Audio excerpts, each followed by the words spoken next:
There you go. Also, all right, guys, welcome to the new Red Buddies podcast. I am your host, the original Red Buddy, Jeif Suban. I was in this house before Arshad was here. I was the original Red Buddy, and so now I've taken over the Red Buddies podcast. So, guys, I got a little something to tell you. We actually started this before, but technical difficulties and whatnot. We had to redo it, but we noticed also we were low on energy. So we decided to make a quick trip to 7-Eleven, get some energy drinks, and re-energize. And let's just say we're definitely re-energized now. We got a story for you. We definitely have a story. At 7-Eleven, I'm gonna give you my perspective, which is a pretty neutral perspective. Still really mad, by the way. But you didn't see everything. But, you didn't see everything. I didn't see everything, But what I can tell you is this is how I'm gonna remember it, and I'm gonna say it the best way I can. Arshad was in line ahead of me. I was still shopping around. The 7-Eleven next to us was closing down, so I was seeing maybe if I could get some stuff 50% off, which is what they had. Apparently, there was a lady that, might have been in line, might not have been in line, but again, I don't know that perspective. What I do know is I got online and there was two people in front of me, and then Arshad, and then one lady. All of a sudden, Arshad decides to go up to this lady and tell her, "Excuse me, ma'am, you cut us in line." That's what I heard. I didn't hear anything beforehand or anything like that. And then let's just say she was a lady that looked like she didn't want to be talked to. And she kind of just went off on them. And Immediately. And super aggressive. I kind of noticed that, but I thought they would both shut up and kind of just do whatever. So I kept shopping around. I left my place in line. There was nobody in line, and I kept shopping around. I was shopping between These blank ain't loyal. I was looking through two guys. I thought you guys were going to shut up. And, she kept yelling at them. And then, obviously, these two guys are hardcore men and did not appreciate a woman yelling at them. So they decided to yell. Wait. All right, whatever. I edited that part. No, they were just angry that she was yelling at them. And not even man or woman, she was just yelling at them. And yeah, it just escalated from there. All of a sudden, I just hear a bunch of being thrown around. And no, we didn't curse. I did. You did? Yeah. My temper got the best of me. Okay. Yeah, there was just a bunch of that, and then the lady was was happy that Trump is no longer president. What'd she say? Do you remember what she said? Yeah, she was like, "Today's a good day. Trump is no longer president." What else did she say? Do you remember what she said? Yeah, she said I had. This is the part again. What I remember. This is me hearing it too, because for part of it, I wasn't even in line. I was still shopping for gummies. She said, you know what? I had a long day. I've worked hard. I've been working all day. Blah blah blah blah blah. And then, they're going back and forth. Her and Arshad, he was like, you could have just said, we were just trying to let you know. And she was just like, you could have said something sooner, blah, blah, blah, blah, blah. Again, they were just going back and forth. Then this the second lady, decided to get involved into this situation as well. And she was like, ma'am, just let them go. You guys be quiet. She was telling Arshad, be quiet. She was like, ma'am, you had a long day. You've been working hard. Just let it go. Go home, relax. Something along those lines. I'm quoting, verbatim. I'm not quoting verbatim. Are we sure that she was a woman? You can't say that. That's sexist. Yeah, she was a woman. Probably. She just barely made it past the line. Anyway, she just barely made it past the line. She left. They had their little interaction or entanglement. I should Wait, say. do you think she was a feminine man? No. Okay. They had their entanglement. No. She was a masculine woman. Yeah, she was a little bit masculine, but she was really nice. She wasn't, I thought she was nice when you guys left, She's nice to you. Yeah, I'm nice to everyone who doesn't scream at me. Yeah, well, what? She wasn't trying to scream at you guys, from my opinion. But but she just stepped in. She tried to step in because you guys were taking too long arguing with the lady, and she wanted to get her cigarettes. I was literally checking out while this was happening. By the way, I don't know, bro. You guys were arguing for a long while, for what seemed to be long to her. She got a little impatient. That black lady's purchase was longer than our argument. No one said race. No one mentioned what color or race these people are. This is very essential. Well, they were. We're not making any claims based on race, but they were. Anyway, the second lady got involved in the situation, tried to get Arshad and Zohar to shut up. Come on, man. And Zarir. but they wouldn't. They kind of let it go. The lady left, and then when the lady left, they were doing their thing. Arshad purchased the stuff. They came to me back in line, and they were waiting for me to finish my purchase. But then Arshad decided to tell the lady, hey, by the way, you shouldn't have gotten involved. And then this lady went off on him, telling him, "You don't know where I'm from. You don't know what I do. You don't know about me, son." I don't know. She kind of went off on him on her own tantrum. And then I don't know if you guys remember, but I told you guys just go to the car, just leave. That's it. Stop. Yeah. Do you guys remember that? And I then, remember and then you guys eventually like calmed down. Zarir stood at the door looking at the lady like this for like a good 3 minutes. Do you remember that? Yeah. I was looking like, bro, what are you doing? Just leave. That's it. No, because she was cursing at me, so I was just waiting for let her to it finish. go, bro. Anyway, that was again, a common courtesy. again, That was courteous. I don't know what you're talking about. yeah, I was letting her finish. yeah, that was nice of you, man. That was nice of you. The 7-Eleven lady behind the counter got involved, tried to kick them guys out too. They were like, "You guys gotta leave. You guys gotta leave." Wait, she did? I didn't even notice that. You guys were just too. No, bro. She was angry at you guys. She was telling you guys to leave. I think she was holding back the other lady, bro. I'm pretty sure she wasn't. Maybe. She did tell you guys to leave, bro. She told everyone to leave. Like, all of us to leave. No, bro. That lady was her friend. Which one? Yeah, but that lady was also on the line. The second lady. We finished checking out. You finished checking out, and she told you guys. All right, let me tell. And then afterwards, I talked to the lady. She was really nice. She was like, your friend's wild. And I'm like, everybody just had a long day. I don't know why everyone's just, I don't know why everyone's doing all this. Just relax. It ain't that big of a deal. She was like, yeah, they were just going out. They don't know where I'm from. They don't know who I know. Who and says stuff like that? That's what she was saying. That's what she was saying. Dude, yeah. I'm like, man, if it was me, I'm chilling. And she was like, you're a cool dude. She was telling me all that. I'm like, yeah. I don't stress about stuff. Just I let things go. Whatever happens. But they may be a little bit different. But she was like, you gotta talk to your friend. You gotta calm down. I'm like, yeah, everybody's different. And then basically she paid for her cigarettes. She told me have a good day. I told her you as well. Same thing behind the 7-Eleven lady. She was like, you're really nice. Have a good day. I walked out as the good guy from all this situation. Yeah, because literally nothing. Yo. This man. No, I did something. I calmed down the situation. No, he had to. He did what he had to do. And then everyone left.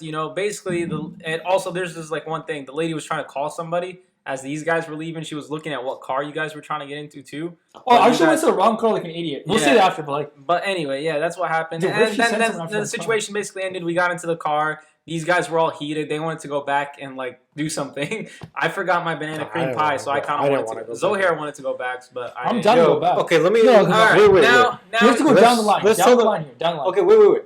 So we start. We get on the line. Okay. We just have our freaking drinks. We're standing there like freaking idiots, right? We're excited about our little Fantas, okay? Yeah, 6 glass Fantas. We have glass which Fantas. You guys didn't even get for 50% off. Yeah, we didn't. They thought the whole thing. They were like, "Oh, dude, we're gonna get these 6 Fantas," and then they completely forgot about these 6 Fantas, getting them for 50% off. And you know what, bro? This was supposed to be a fun little trip. We're gonna get our little Fantas, glass Fantas, like freaking middle schoolers in India, just going out and getting glass Fantas, right? We were just excited. We had like our little things that we were gonna purchase. We get online. We're standing there like idiots, just like because we have so many glass bottles. We're standing at the edge of the counter. This is already a stressful situation, but it was fine. We're standing in line. No, we need to paint this picture. Like, this is really important. This decides the whole thing. So I have 6 glass Fantas. Arshad has 2 coffees, and we each have like a bag of candy. Obviously, we can't hold this and stand in line. So the way that it works is they have line markings. They're like stand 6 feet apart. Here's 1, 2, 3, right? So we're standing at the line marking, but our stuff is all on the counter. No, we were on the line, bro. There's no if and buts about this. We were on the line. I want to establish. So, but that's not even something that's necessary to establish. This is really important. Listen, all of our stuff was on the counter, but we were in line. It's very clear we were in line, right? So, because then people are going to ask, what did she do, walk in front of you? That wasn't the case. By the way, we were so clearly online, there was no 2 ways about it. We'll get there. Okay. So, we're standing there, right? I leave to get 2 more glass bottles, but Arshad is still in line. So, he's still there chilling. I come back, and then somehow the lady who was at a diagonal behind us is now at a diagonal in front of us. And I'm like... No. Dude, you said that wrong. We're online while you're still there. Yeah. While you're still there, she comes into the store and she just situates herself behind the first person online or next to the first person online. Now there's an entire line that she's ignoring. Here, move this so I can see her face. There's an entire line that she's ignoring. It's so clear. She's behind the first person. So now I'm thinking, sometimes people go stand there because they have a real quick question, right? Like I've worked behind a counter before. Sometimes like people will stand there. Someone will go, the next person in line comes, but before the next person in line comes, someone will be like, "Oh, do you have this or that in the back?" Just making sure. I was like, "Okay, this is kind of sus, but whatever." And I'm looking at Zarir, I'm like, "You see this?" Anyways, and I can see her like getting ready to go to the counter. The person in line that was in front of us, they're done. Now I'm stepping up. And before I step up, this lady quickly goes to the counter. You know what's the best part? You know how she knew she cut us in line? You know that thing when you're like, when I'm next to someone, right? Like my glance goes to them and looks around and stuff. She literally avoided eye contact for like a solid minute and a half. Dude, just looked straight in front of her. She did not even acknowledge her existence. She just went straight up. Now I'm thinking, and I'm like, oh, I really want to say something. I really do. Now here's my mistake. I should have said something right then and there if I was going to say anything. But I said I really want to say something. But she might just go. She might just go make a quick transaction. I'm not gonna make a big deal out of it. I'm not gonna make a big because she sees, maybe she sees we have whatever. She still shouldn't have done that, but I don't care. She goes. She's doing lottery. Okay, first of all, that's just pathetic. But well, yeah, I mean, that's kind of. Was she giving numbers or she said straight? She's buying.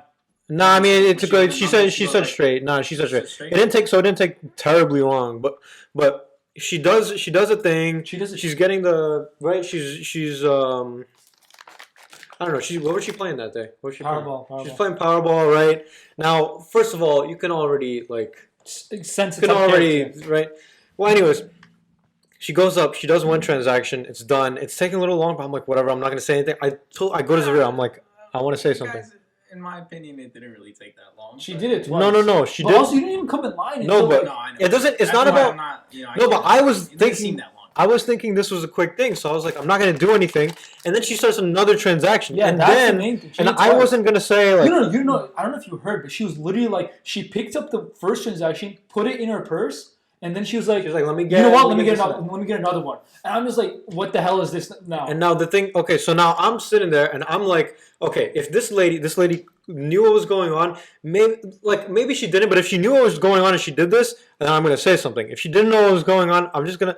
So I was like, by the way, ma'am. This is all I said. I said, by the way. I can vouch. You did say that. And you said it nicely too. Before I even said. I don't even think I finished my sentence saying that she cut us in line. I said, by the way, ma'am, I don't know if you know. And then immediately she went because she knew what she did. She knew exactly what she did. You got your sentence. Oh, I might have finished the sentence. I don't think I did. I think she knew exactly. It was just happening too fast for you. I think she knew exactly what I was going to say. Yeah, and she didn't stop and think. She had it. You guys wouldn't say anything. Yeah, but I said something and all I expected, I swear to God, I did not expect some altercation to happen. All I expected was, I'm sorry, or maybe even just like, oh, well, you should have said it before. But immediately she starts yelling. Her tone of voice is like, well, you should have said something before. Like that's her tone of voice immediately off the bat. Kind of also went off into this tantrum too before you guys started responding, yelling at her back. Don't forget that. Don't pitch you guys self as angels. You guys were yelling back at her. Wait, what? Yeah, we started yelling back, but she started. Finished the tantrum, and then you guys. No, but we started nicely in the first part. That's the important part. Like if someone screams at you, I'm not going to be a loser and just stand there and be like, "I'm sorry." Like what? I mean, realistically, I guess not realistically. Yeah, I mean, this is the problem. I don't get you keep telling us this, but I don't get why I have to just accept the fact. All right, she had a bad day. I'm just gonna. Yeah, no. So what I said. I still think we did nothing wrong except go to the second. I think our interaction with the first person was completely. Justified. Okay. I think I agree. I think here's what I think. Here's how things went, and here's how I think things should have gone. So she immediately. Here's what she starts with. She goes, "I had a really bad day. Don't start with me right now. I had a long day at work." I'm like. Okay, that's cool. You cut us in line, though. She said today's a good day. Trump is no longer president. She said today's a good day. Trump is no longer president. Dude, but the way when you go into a store, does she expect us to be like, oh yeah, Trump's president? Go ahead, cut us in line.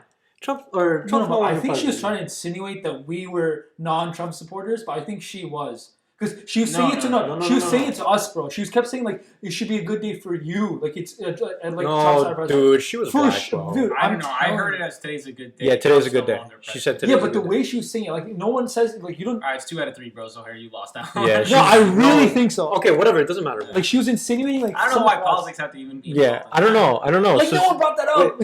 So she goes, yo, Trump just got elected. She's yelling all this, by the way. I'm trying not to yell like Zarir here. What? I can't say when you started yelling. No. I'm saying this right now, and I'm trying not to yell right now as I'm telling this story. No, but just understand. I was yelling there. I don't think I yelled. You didn't yell. You didn't yell.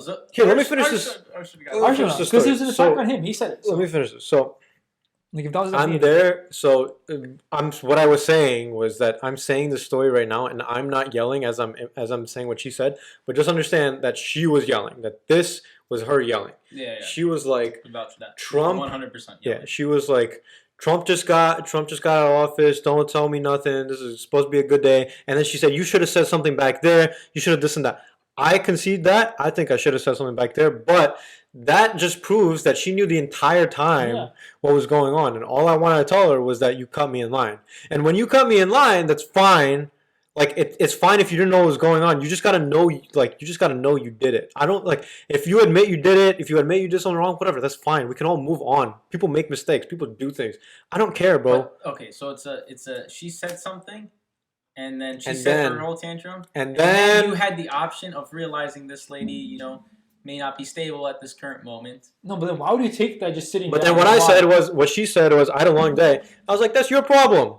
You don't gotta cut me in line. That's what I said. Yeah. I still think that's completely justified. You yell. But then, guys, there were a few curses thrown around between her and you guys. I don't know which one of you two. I didn't curse. I know that. You would have cursed. If it was at me, I would have cursed. But this is basically between them. I was just standing next to her. Yeah. But there were... It started escalating even more. And then even more. And then that other lady got involved. Well, let me tell you from our perspective what happened. So the lady, that lady was not. See the way that you said it, I think was. I think the anger between you and the original lady went on for a good 30 seconds to a minute. Yeah, it went on for a while. Yeah, it was supposed to be 2 seconds, and then it just went on for a minute. And then this other. We were still checking out what was happening. I was putting the soda bottles. So this other lady in the back, she's 2 people down from us. What she says is, now here's the way you said it was, she was like, guys, come on, it's a good day, leave it go. She wasn't like, guys, come on. She was totally partial. She was one way. Oh no, what? Yeah, that's what I was saying. That was kind of, she was not like, guys, come on. She was like, miss, let them go. They're being idiots. That's the tone I was picking 100%, up. Yeah, right? I agree with you. She was in the type of tone. She was not on your side. And she was like, yo, let it go. And I'm like, all right. And by the way, why should we let it go? I don't know. No. But by the way, I swear I was letting it go. I don't know if you heard this from me. I said this numerous times. I said it's fine. It's fine. I kept saying that. No, you did say that, and then you also, I forgot to mention, I did remember Arshad, he was extremely apologetic to the 7-Eleven lady behind the counter. He was like, I'm sorry for this. This wasn't supposed to happen, blah, blah, blah. I do remember you went off for a good 10, 20 seconds just apologizing to the 7-Eleven lady. And even though when the first lady, when she left, I was like, it's fine, just go. It's fine. Yeah. And then this lady in the back. Well, hold up, but this first lady, she also said, "You don't know who I am. You don't want to start nothing with me." You forgot that part. You're a middle-aged freaking come on. No. Does everyone just say this? Does everyone just pull this out of their ass, bro? Everyone pulls that out of their ass. No, that's why I said you this the second lady. You don't know who I am. I could have said the same thing. 9/11. We don't gotta bleep nothing out. No. Okay, can we just do something? Okay. If we thought about this scene, right, this, whatever just happened as a movie, right? We just analyzed what just happened. Yeah. Let's think what happened. This middle-aged black lady was... why are you going into the race card, man? Because this is essential to the story. Oh, what you gotta say about black people, Zarir? I'm fine. I really don't care. But this is the importance. YouTube title, Zarir comes out as racist. Yeah, Zarir is fine. Zarir can be racist. I know who that is, bro. Zarir might have to watch this, bro. Yeah, no, but... His brother watches full episodes. Hasib. I don't know. Hasib, you know Hasib? Hasib's older brother. You shouldn't have mentioned the name. Zohar could remain anonymous. There's a million Zohars. Yeah. Bleep, bleep, bleep, bleep. Yeah, no. So basically, she's a middle-aged black woman. I was literally looking at her. Look, this is her logic, by the way. I'm having a bad day. So you know what I'm going to do? I'm going to find 2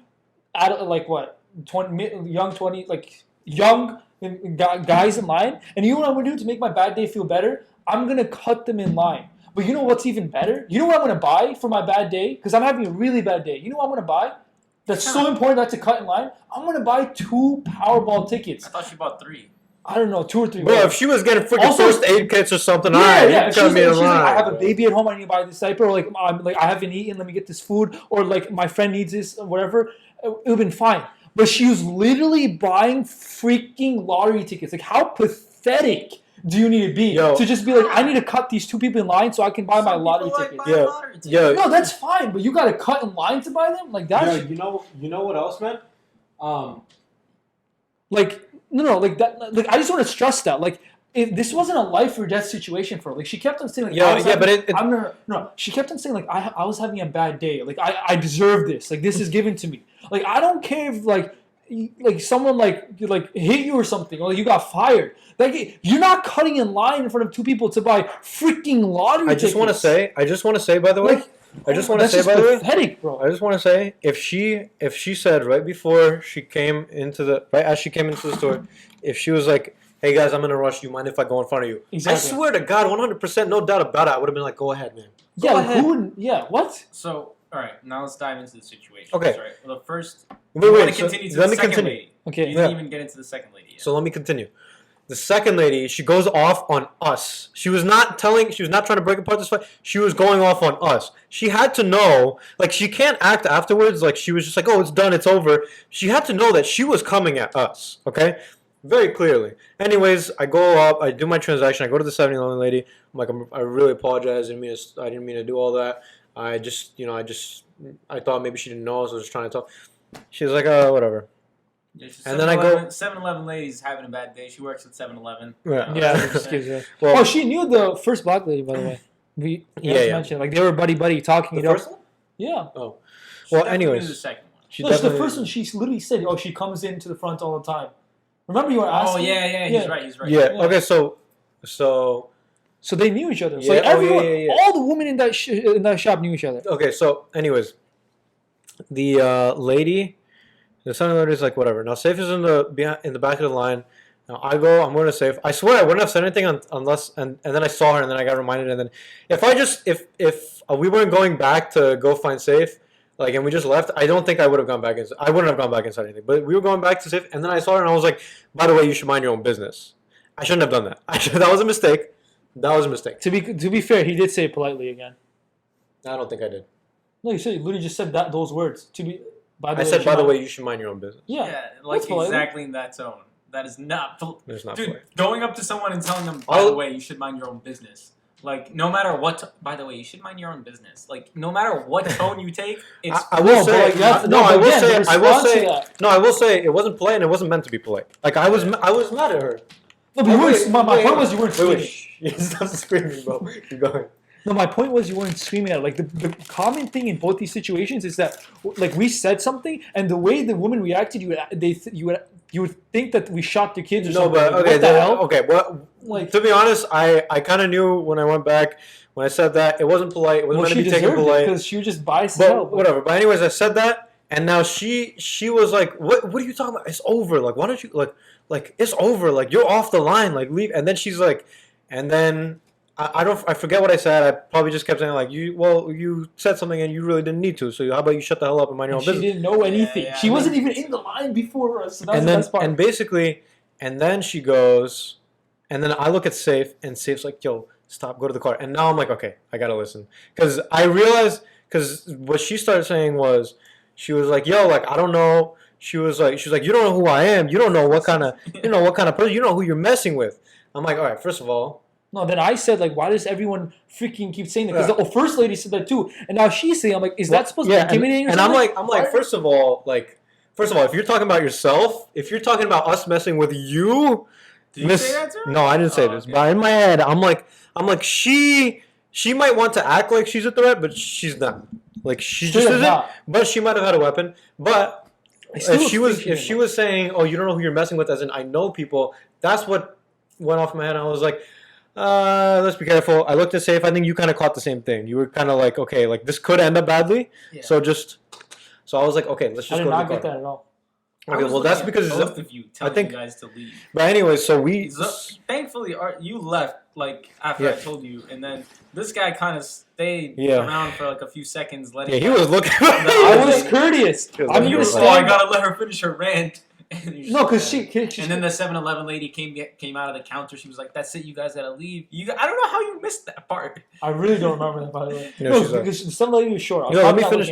So let me finish this. So basically, we go out, and no, hold on. So she tells us we're escorted out, right? We have to make We're not escorted out. We left. Well, I no, no, left. but You you- left. This guy was escorted. No, we're not escorted. We were ushered out. But like anyway, the point is, up until we were leaving, by the way, she kept saying the same thing, like, you don't know who I am. Yeah. Yeah, The yeah, same yeah. We thing got that over and She over. continued that after you Yeah, guys she left. kept going. Yeah. Yeah, And now like, look.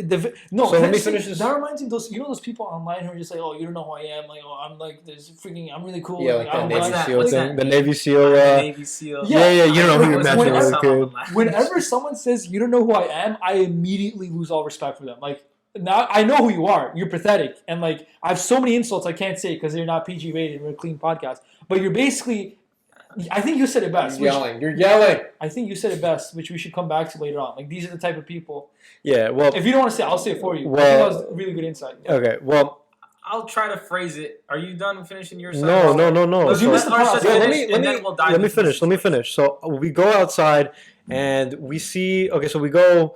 There's a car. I thought we were looking for This your is the car. best So I lean against the car. I'm like, man, and some guy out there goes like, yo, like what's wrong? And then the guy's like, oh, is everything okay? And then we're telling him like, yo, this freaking lady cut us in line, and now these two ladies are just yelling at us, and we're just holding our own. Like we're just like, and we don't know why they're getting so mad. Like, we don't know why she came at us immediately and started getting so mad at the beginning. He's like, yeah, I get it. You know, it happens, whatever. Apparently, he was with the Yeah, he literally, lesbian lady. yeah. But anyways, Let's bleep that out, but- Whoa. well, I thought she was lesbian. It doesn't Why you gotta say her sex? How do you know her sexual? Because she Okay, had a freaking whatever. mohawk with like. matter. I don't, we don't have Katy to- Perry one time had a mohawk and she's straight. Yeah, but she's like bi or She's something, bisexual. man. Yeah. Isn't she? That just adds to the See, point. I didn't know. See, I didn't know Katy Perry was bisexual, but I said that because I knew. But I didn't like know. I didn't read Yeah, that I anyway. think she's bisexual. But Yeah, so anyways. that just adds to my point. What? Oh, my bad. Well, anyways. Yeah. No, but like, wait, whatever. You can be mohawk and not. Okay, yeah. Let me finish the story. I also still don't think she was a girl, but continue. Yeah, that was a girl. That was a very masculine girl. This is the type of Yeah, girl I you don't see. think That's it's a the girl. type of girl you see on freaking UFC fight night. I knew you were That's the gonna say same that. type of- I swear to God, she's gonna go. She's the type of girl into UFC. By Yeah, the this way, is who do you guys think is gonna win? The Clown who's on? Could then transition into UFC. Oh crap! I just drank that like a freaking idiot. Yeah. Dude, I'm so Wait, heated. check what in some. The camera. Yeah, yeah. should record. Yo, okay, so basically, we go outside. We're talking to this guy, whatever. That's not the important part. Zarir is telling me, he's like, yo, like, I'm kind of down to fight. And I'm like, look, you freaking idiot. That's a girl. A girl probably, I think, here's another thing. I think a girl probably knows that if she's going to come out and try to fight two guys, that she's not going to win that. No matter how much talk she has, so she probably has something that she's talking about that we should kind of put some respect on a little bit. Because that girl... I really don't think she would have come out and fought. Like, no. Yeah, but- wait. but think- Wait, no, let think me about it. finish. What? I just want to say one thing. She's the type of person who told us in a 7-Eleven, you don't know who I am. Now, let's take that Okay, very sincerely. look. Like, there's only two type of people who say that. Look, no. I think there's some people out there who are messed up enough in the head to get into a little argument about Yeah, exactly. in 7-Eleven and pull out a knife because of it. And I think she might have been one of those people. So that's why you can't stand out there in front of a freaking 7-Eleven and be like, Zaif Suban? Yeah, I was about to say, I think you were Anyways, calling. but anyway, so she looked at the little loony. So now Zarir is here. He's next to me. He's like, yo, I'm down to stick around and fight, by the way. And I'm like, no, let's get in the car. Now, This is the best part. I'm like, yo, let's get in the car. And we went to the wrong. This is the best part. We Arshad's should've all leaning. gone- We've got to say something. You know, the lady, the second lady was there's like an old she guy was in like- between us, like an old Arab dude in between us, right? My Yeah. cousin, yes. Yeah, there's an Arab guy in between us, right? So we come outside to the front, right? And there's this guy in the white car that we're talking to who's later with the girl, right? So we're talking to him, and Arshad's leaning on the car next to him. It is also a Civic, but it's a light blue Civic. So the Arab guy comes out, goes in this car, and starts the engine. I'm like tapping Arshad, like, Arshad, this isn't our car. The guy... No, so we're leaning on the car, and he's literally starting. I'm like, oh crap! So I go, and I'm trying to go in the window. he's I'm like, gonna be like, I'm sorry, I didn't know this was your car. Right? Anyways, he leaves. That was so funny because Arshad's just like leaning on it. I'm like, Arshad, this is their car. Anyway, so we go to Zarir's car, and now apparently, according to Safe, when we were trying to find the car while she was on the phone talking to whoever, You know, she didn't call anybody. She was about to call people. She was looking through her contacts. I was looking at her phone. She was like trying to look for contacts to call somebody. that was You know what? bro, She that could was have been a cop. Nah, She had a cop attitude. She wasn't a cop. Nah, she wasn't. She wasn't a cop. But yeah, so she is looking out the window to see what car we get into, right? That's what you said. Yeah, she was looking out the window. She was looking out the window. She's trying to see what car we're going It's into. probably a good thing I should Yeah. got the wrong car in the beginning. We threw her off the She set. may have been looking to see if you guys were outside waiting for her too. Oh, we were for a That's bit. something like No, I that's wasn't. like a safety Yeah. thing for her. Yeah. That in her, we don't know what her mind was. You know, all I Yo, can imagine say- she just put a freaking hit on that guy's license plate, bro. That'd be hilarious. No, I think by the time she looked at you guys' car, I saw your brake lights go on. So I think you guys were already in your car. Yeah, So well, that may have- Oh, shit, yeah, I took that way because we could see her as we were passing. well. Anyway, so I was looking through the mirror because I want to be done now. I don't know if you saw, but okay. So if she pulled out a weapon, we didn't have any way of defending ourselves. So I took out my phone and I just dialed 911. I wasn't gonna call, but I was Oh, like, smart. in case something I didn't know happens, that. I'm just gonna press the button. Yeah, that's what I usually do. Like in case something happens, you have 911 ready, and then you just press the button. Smart.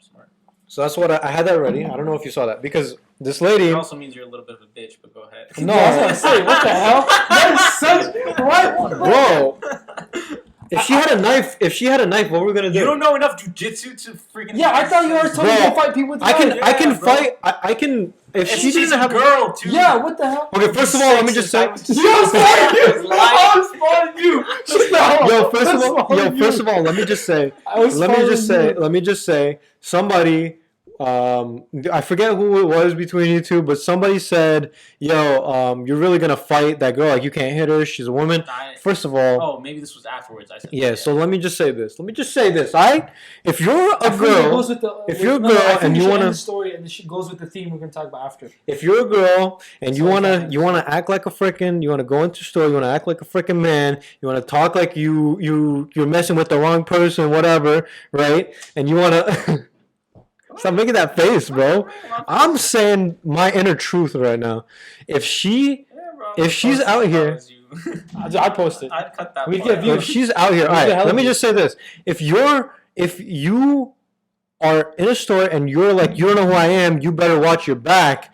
Then it's totally acceptable for you to get the crap beaten out of you if you're trying to start something with someone else. If you're acting like you're gonna beat someone else up, it is automatically acceptable. Which is why I wanted to stay. I don't know why you guys are so scared of her. She literally looked like a preteen. You're such an idiot, bro. You're such an idiot. You're kind of pissing me off because you keep saying that. She did not look intimidating at all. We were at Edison. Bro, do you know how? Me and Arshad told you, bro. You know what would have happened? You know, if she did have a knife, she would stab you first. Why me first? It was Arshad first. You look like Bro. the person she would stab first, bro. For Because you're what? the one who stared her down at you as you were leaving the 7-Eleven. Imagine just a mask on him. He just Yo, That was funny to me, but yo, finish her sentence, dude, bro. it doesn't it was matter. courteous. Dude, it doesn't matter. It doesn't matter what gender she is. It doesn't matter what size I didn't she say is. anything It about doesn't matter. gender. No. Here's what I'm saying. It doesn't matter Why are you touching physically. his thigh pretty It doesn't. close? I'm just. He does that a lot. My God, keep your hands with yourself. It doesn't matter. It doesn't matter who this person is. It doesn't matter what they look like. It doesn't matter what size they are. It doesn't matter what training capabilities they have. Whatever. If they have a knife, all training capable. I'm not saying that you can never do anything against someone with a knife, but you have to understand that the only people that can realistically do stuff against people with a knife without a knife is like trained soldiers, right? You're not. That's about it. I mean, are you done describing the situation? Well, no, I was gonna say. So this idiot was like, "Let's wait around and let's see what she's got." We said this 4 times already, but okay. Yeah, but then you keep saying, "Oh, I don't know why you guys are so intimidated." It's not that we were intimidated by her. We're intimidated by the possibility of her. She was psycho, dude. She was a cuckoo freaking lesbian girl, man. I So agree. she's gonna come But out. I feel like those type of people are usually I all said that bark last and no there, bite. bro. I really didn't like. Dude, what are you gonna test that? For what? For Yeah. what? And for Why would what? you test I know, but no one. Are you gonna test that? No, dude, that's that false, bro. basically, so the way Arshad said it answers the entire thing why this should not have been a problem, right? Why the for what that he just said, right? Well, that lady cut you off, right? She cut you off, right? And say her interaction took a minute, 2 minutes, maybe it took 5 minutes. You know, are you in a rush? Do you have somewhere to be? No, but okay, I will say that part was justified for us to call her out. No, but that because I it's don't not like. I don't like your no, argument. let's about it. keep yelling. just You keep yelling just something ask yourself, for what? Is it No, like a but- sense of like general pride? No, Is it's it just a like sense of Is that- just a sense of like No, but morality. Like this is what makes you feel good. She's got It makes to, you feel good to tell her, man, you cut us off. Yeah. Well, no, bro, this isn't. No. Let me tell you something. If somebody does something like that, I don't care. It's about the principle. Yeah. And like, if that's they're gonna the thing. cut me off, they you got to be ready Like, to hear if something. if she said to us, "I'm sorry," I'll be all right, fine. Let's move So- next. But like, I'm not And gonna also- lie down also- like a bitch and just Also, be it's, like, a, "Oh, it's yeah." a matter. It's a matter of like I remember I was standing there and I was like, am I just gonna be totally okay with it? I think if you are in too many situations where you're like, where something like that happens, when you're just like, let me let it go, that can be bad for you as well. Yeah, like, So I think what I was going into that is like, first of all, she should know, but whatever she does and thinks isn't gonna make a difference to my life, but what I do is gonna make a difference to my life. So I said something. No, That's like why I said something.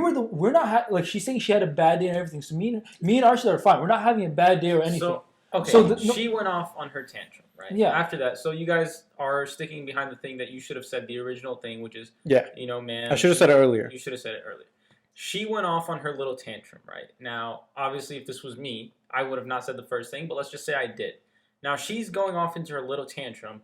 She's obviously not in the right position for anything, right? Yeah. And you guys, you know, let's just say, and then you. no, she is in the right. you She's in the then right for the woman decided in the store, but to escalate that even more. What'd you by say? responding. she's in the right for all the woman in the store because she's a middle-aged black woman. Like that's all it is. Like that. She doesn't listen. that- even if she was wrong, whatever. We went off the first part. She cut you in line. Agreed. Yeah. You guys are still sticking by the first thing, which Arshad should have said something, and he did, and you guys are sticking behind that. There was no wrong in that. And then she responded to you, right? So Yeah. then we're moving on to that. She responded to you guys, and then you guys had a few options. You could have been like, whatever, just let it go from there. And like, you know, she's just too crazy for us to like even continue. It was kind this of an in conversation. between though. Our response to then- her was kind of in between letting it go and Yeah. Yeah. But then you kind of continued even more. And No, then but- she went back, and you went back No, no, harder. but this is the main argument. This Yeah, is but this is the main argument. there's anyone who why would is, de-escalate yeah, it, it was us. why is it my fault that I'm continuing? Like I'm not gonna lie No, down no, and let her dude, step it's not- over me. Hold up. Like how is that? Hold up. You need to approach this with. There needs to be a maturity when you approach the situation. It's not about whose fault it is at the end of the day. And if you look at it from that perspective, it's her fault. It's just about what you can do about the situation, how you enter it, what you need to hold yourself accountable to, and what you're going to leave with it. We need to hold ourselves accountable to making sure nobody cuts us in line and to make sure that we're not okay with that. So that's why I said So something. in the future, do you think that people are gonna know what happened in this? No, situation? but- They're no longer gonna cut you. No, but I'm sticking to my principles, and I'm sticking to my principles. So if I didn't say something there, then maybe I would have grown complacent with that type of attitude. Yeah. Like that. So That's, I need to, as a person, I need to say No. something to her. I think up to this, what happened to the second lady, I'm not gonna lie, was half I was riled up and I really wanted to fight, and half it was just The only Again, thing, Dude, you're just trying to fight a girl, which is kind of weird. But and okay. continue. I still don't. I'm not sure if she was a Dude. woman anyway. No, fine. Well, dude, she was a woman who was really masculine. Because the other option is that she was a man who was really feminine. And if you look at the way she talked, she wasn't trying to be feminine at all. okay.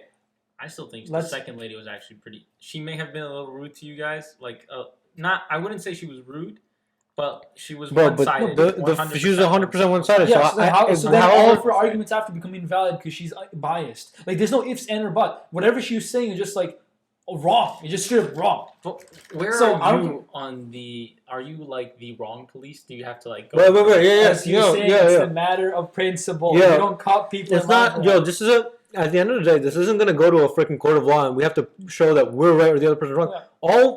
All that's going to happen in our lives after this is going to be about us. That's it, right? It doesn't matter who's wrong. It doesn't matter what they There's did. that, and there's also a slight learning situation from this. Yeah, I'm just gonna tell them learning up front examples. now that you cut me in line. I'm gonna say that earlier. That's all I learned from this. Well, you could do that, right? And you will face a person one day who may have like a weapon, who isn't a tiny middle-aged black woman, and it will definitely, without a doubt, kick your ass in 3 seconds. Okay, That will definitely happen, that'll happen. and it would be Yeah, but that for- doesn't. Would you be okay with getting your ass whooped Yeah, because 100%. you couldn't wait an extra 2 minutes in line 100%. because someone with a possibly lower IQ, who's just in the right mindset, who just wanted to get their Powerball tickets and leave? Would you be okay with that? Yeah, but that's not the you make- situation. Bro, that's not the That wasn't the situation we're talking situation. about. She wasn't in the right mindset. She wanted to get No, no, she hold up. knew. Hold up. She was Yo, She we're- wasn't in the right mindset at We're all. not. So why are you saying that I don't she- want to. I don't want to say. I don't want to sit here and get like. I don't want to make this like a. No, we didn't even get to the main point. We'll just tell us. We'll just like. Wait, I want to hear what Zarir. What the do you think main point is why the lady behind the counter saw everything. She knew that her friend cut in front. That's why she was justifying to us that, oh yeah, she comes in store all the time, just goes to the front. She knew her friend cut, yet she said nothing and she just said let it go, and then she told us to get out. And then the second lady didn't even see the whole situation, but she automatically just took the black lady's side and was like, you had a long day, go home. Like, that sort of bullshit is what's pissing me off here. Yeah, well, like, that's the main thing The we don't double talk standard. about. Are you thinking It's there's a- like a It's double not. standard It's going on? not. Sure, if that's the word, double standard. Whatever. It's just like the automatic. After we talked about this before off the podcast, the automatic blind faith of association. Like, oh, you're a woman, I'll help you out. Oh, you're my friend, I'll help you out. Oh, you're black, I'll help you out. Like, all that bullshit is not going to stand. There's also 2 men versus 1 middle-aged woman. You know, It's not versus anything. It's I guess she- no. So that's kind well, of what it looked like. okay, Guys. It was Guys, only versus because she No, made it okay, a I versus. get that, Had hold she up. said, "I'm sorry," it wouldn't have been a versus. What's up? Also, hold up.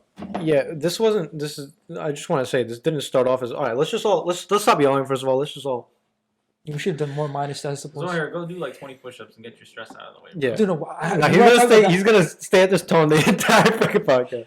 I'm But fine, but anyways. we need to talk about that after. No, We'll but continue. anyways, first of all, I want to say that I don't feel the need to like defend ourselves, but basically that whole like, oh, this is 2 guys against 1 woman thing kind of goes out the window when if you see that the 2 guys came in with a certain tone and that 1 woman came in with a certain like, different that's tone.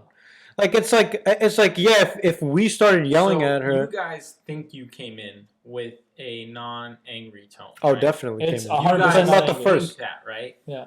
But you have to imagine where this lady's then coming from, where she wasn't expecting anyone to say anything, you know. But she was aware of what she was doing. She could be aware, but she was just not expecting anyone to say anything. No, but Okay. And then you guys said something. No, but that, So then no, you but it's- challenged her privilege. No, it's not. Yeah. So okay, let's Well, flip that's this. what happened. Yo, You hold up, hold up. challenged her privilege, and she took offense to that. And then she Yeah, was- but in her mind, you guys came No, at but her with a she different didn't- no, but- angry tone. but you can look at that as us coming at her, but you can look at her cutting in line as her 100%. coming at us. You know what I mean? No, whatever, like, you know, she cut you in line, and I think she was aware of it. You know, she was aware 100% of it. aware of it. But she, like, she was just like, they're probably not gonna say anything, you know, and also then she was like, whatever, you know, and we can't really, we're like throwing around tiny little arguments from you guys and her side. Yeah, too. it's not I'm trying to about- play it's devil's advocate, but from all this, you guys are still standing by the thing that we're going back to the main Definitely argument. Should you should've. have said something in the first I place? should have That's- said something in the first place, and I shouldn't have said anything to the second girl. That's Yeah, that's I my agree with stance. that. So, like, the second girl is fine. You shouldn't have said anything. You know, that one definitely escalated more than it should be, and Yeah. you guys recognized that and left. The first one, Without a when little you bit of guys banter. said the first thing, and she started coming back, you know, was there a reason for you guys to continue that? Yeah. I mean, okay, now we're getting into what's right and wrong. We all had a short temper, man. 100%. Like, that's what it was, but I don't wanna get That's into why all we're that. learning from it, right? Yeah, I That's know, why- but we don't got to Like, do No, that but on the I just want to podcast. say, like, also, no, I just want to say what happened is the script is reversed. We have 2 young 20-year-olds just cuddling in front of a black lady to go buy Powerball tickets. I don't think we would have made it out of there without being either arrested or on the evening news. Like, Well, for sure. If it depends on how you handle the situation. Just You like know, how it's she handled it. if If I start screaming at that black lady and I was like, I had a bad day and everything, what do you I think was she would gonna have done? start to me? recording and World Star the thing. I was gonna go like, yo, World Star. Yeah, Yeah. exactly. Like, Let what me- is that? let me ask you what this, is like, that? What does that say about we- how people are, Yeah. like, how society is? Like, that's just pathetic. We live in New Jersey, okay?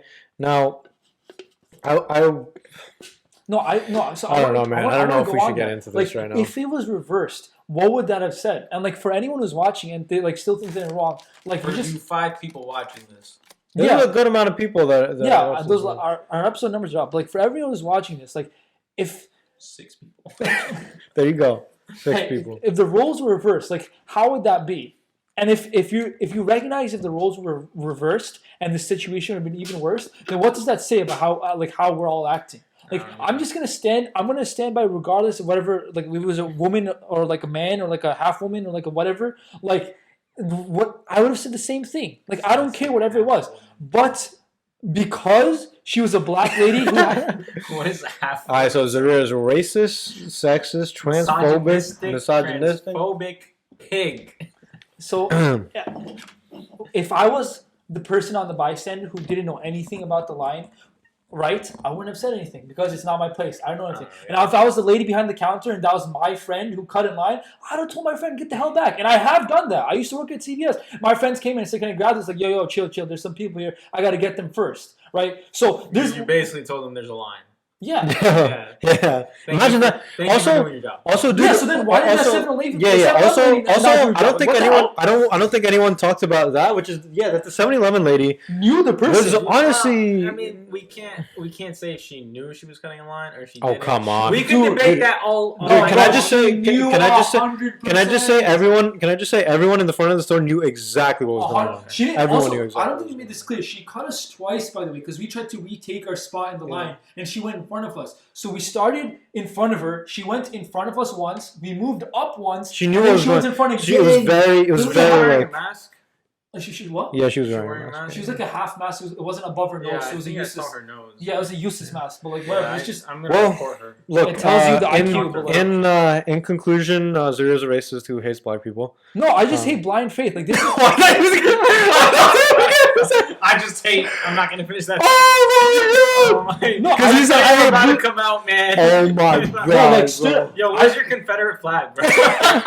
Dude, like what's the next clan meeting, bro? Wait, he said I hate blue. I was like, yo, what? Like time slowed down. I was like, no. And then he was like, I hate blind people. I hate blind faith by association. Like this happens a lot of times. And I really try hard to not do that in my own life. And if we can take anything away from that, I hope we do that. All right, so let's talk about blind faith real quick, right? All right, so I thought we should talk about this. Let's move on past this. I think I'm freaking heated. I really wanted to punch someone, man. God damn it. I'm more heated up thinking about this. Like we should have asked the second lady why the freak was she helping the black lady? Like she wasn't even in line when this happened. I'm gonna give you my synopsis on the end of this. You know, my whole thing was if somebody would have cut me off. Like, you know, it's a basis type of scenario. It depends. It depends who it is. If it was like, again, like you guys said, you guys would have been cool if she would have came up to you and all that stuff. But let's just say it happened exactly as it is in that exact same 7-Eleven. I would not have said anything for a few reasons. I go back to that 7-Eleven frequently because I live there. It's also closing. It's closing. Oh, that too. But like, again, that's why I didn't think it was a big deal. But like, you know, I go back to that 7-Eleven frequently. I would have known from personal experience. You guys might not have this, but from my personal experience, there would have been nothing good that came out of me saying that.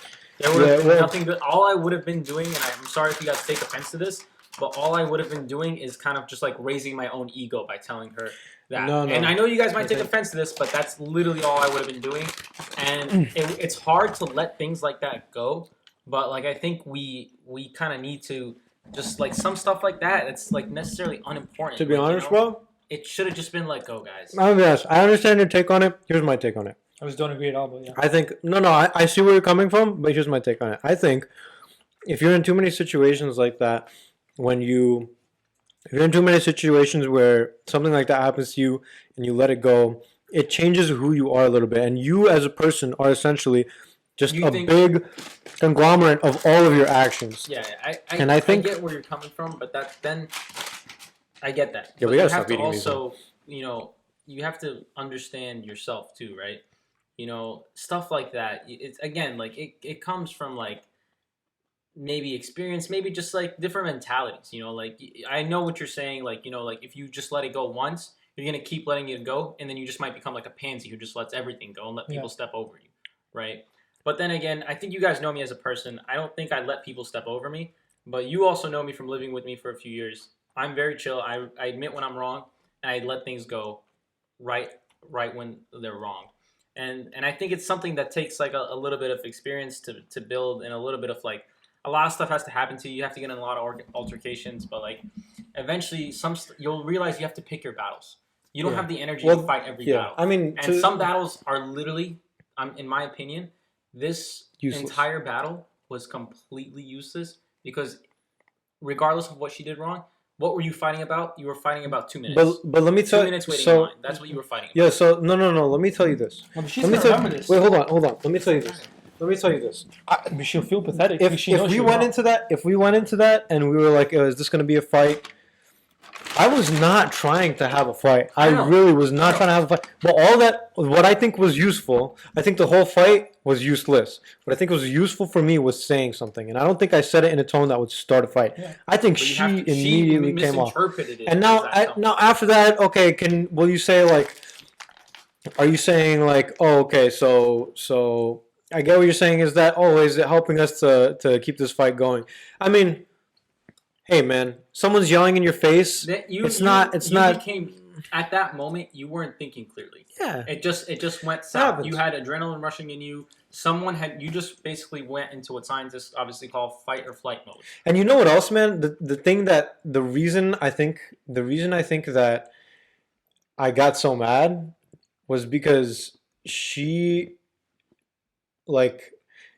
very aggressively said I had a bad day. Now, okay, it was a mix of two things. It was that she said she had a bad day, and it's that she said it aggressively. First of all, if you had a bad day, that's not my problem, but if you come off nice enough, I might be able to sympathize with you. But if you have a bad day and you say it aggressively, This I'm then like, becomes into like, and then I'm like, yo, like, you guys now may I'm have mad. interpreted that as like, she came off aggressively when she said she had a bad day, right?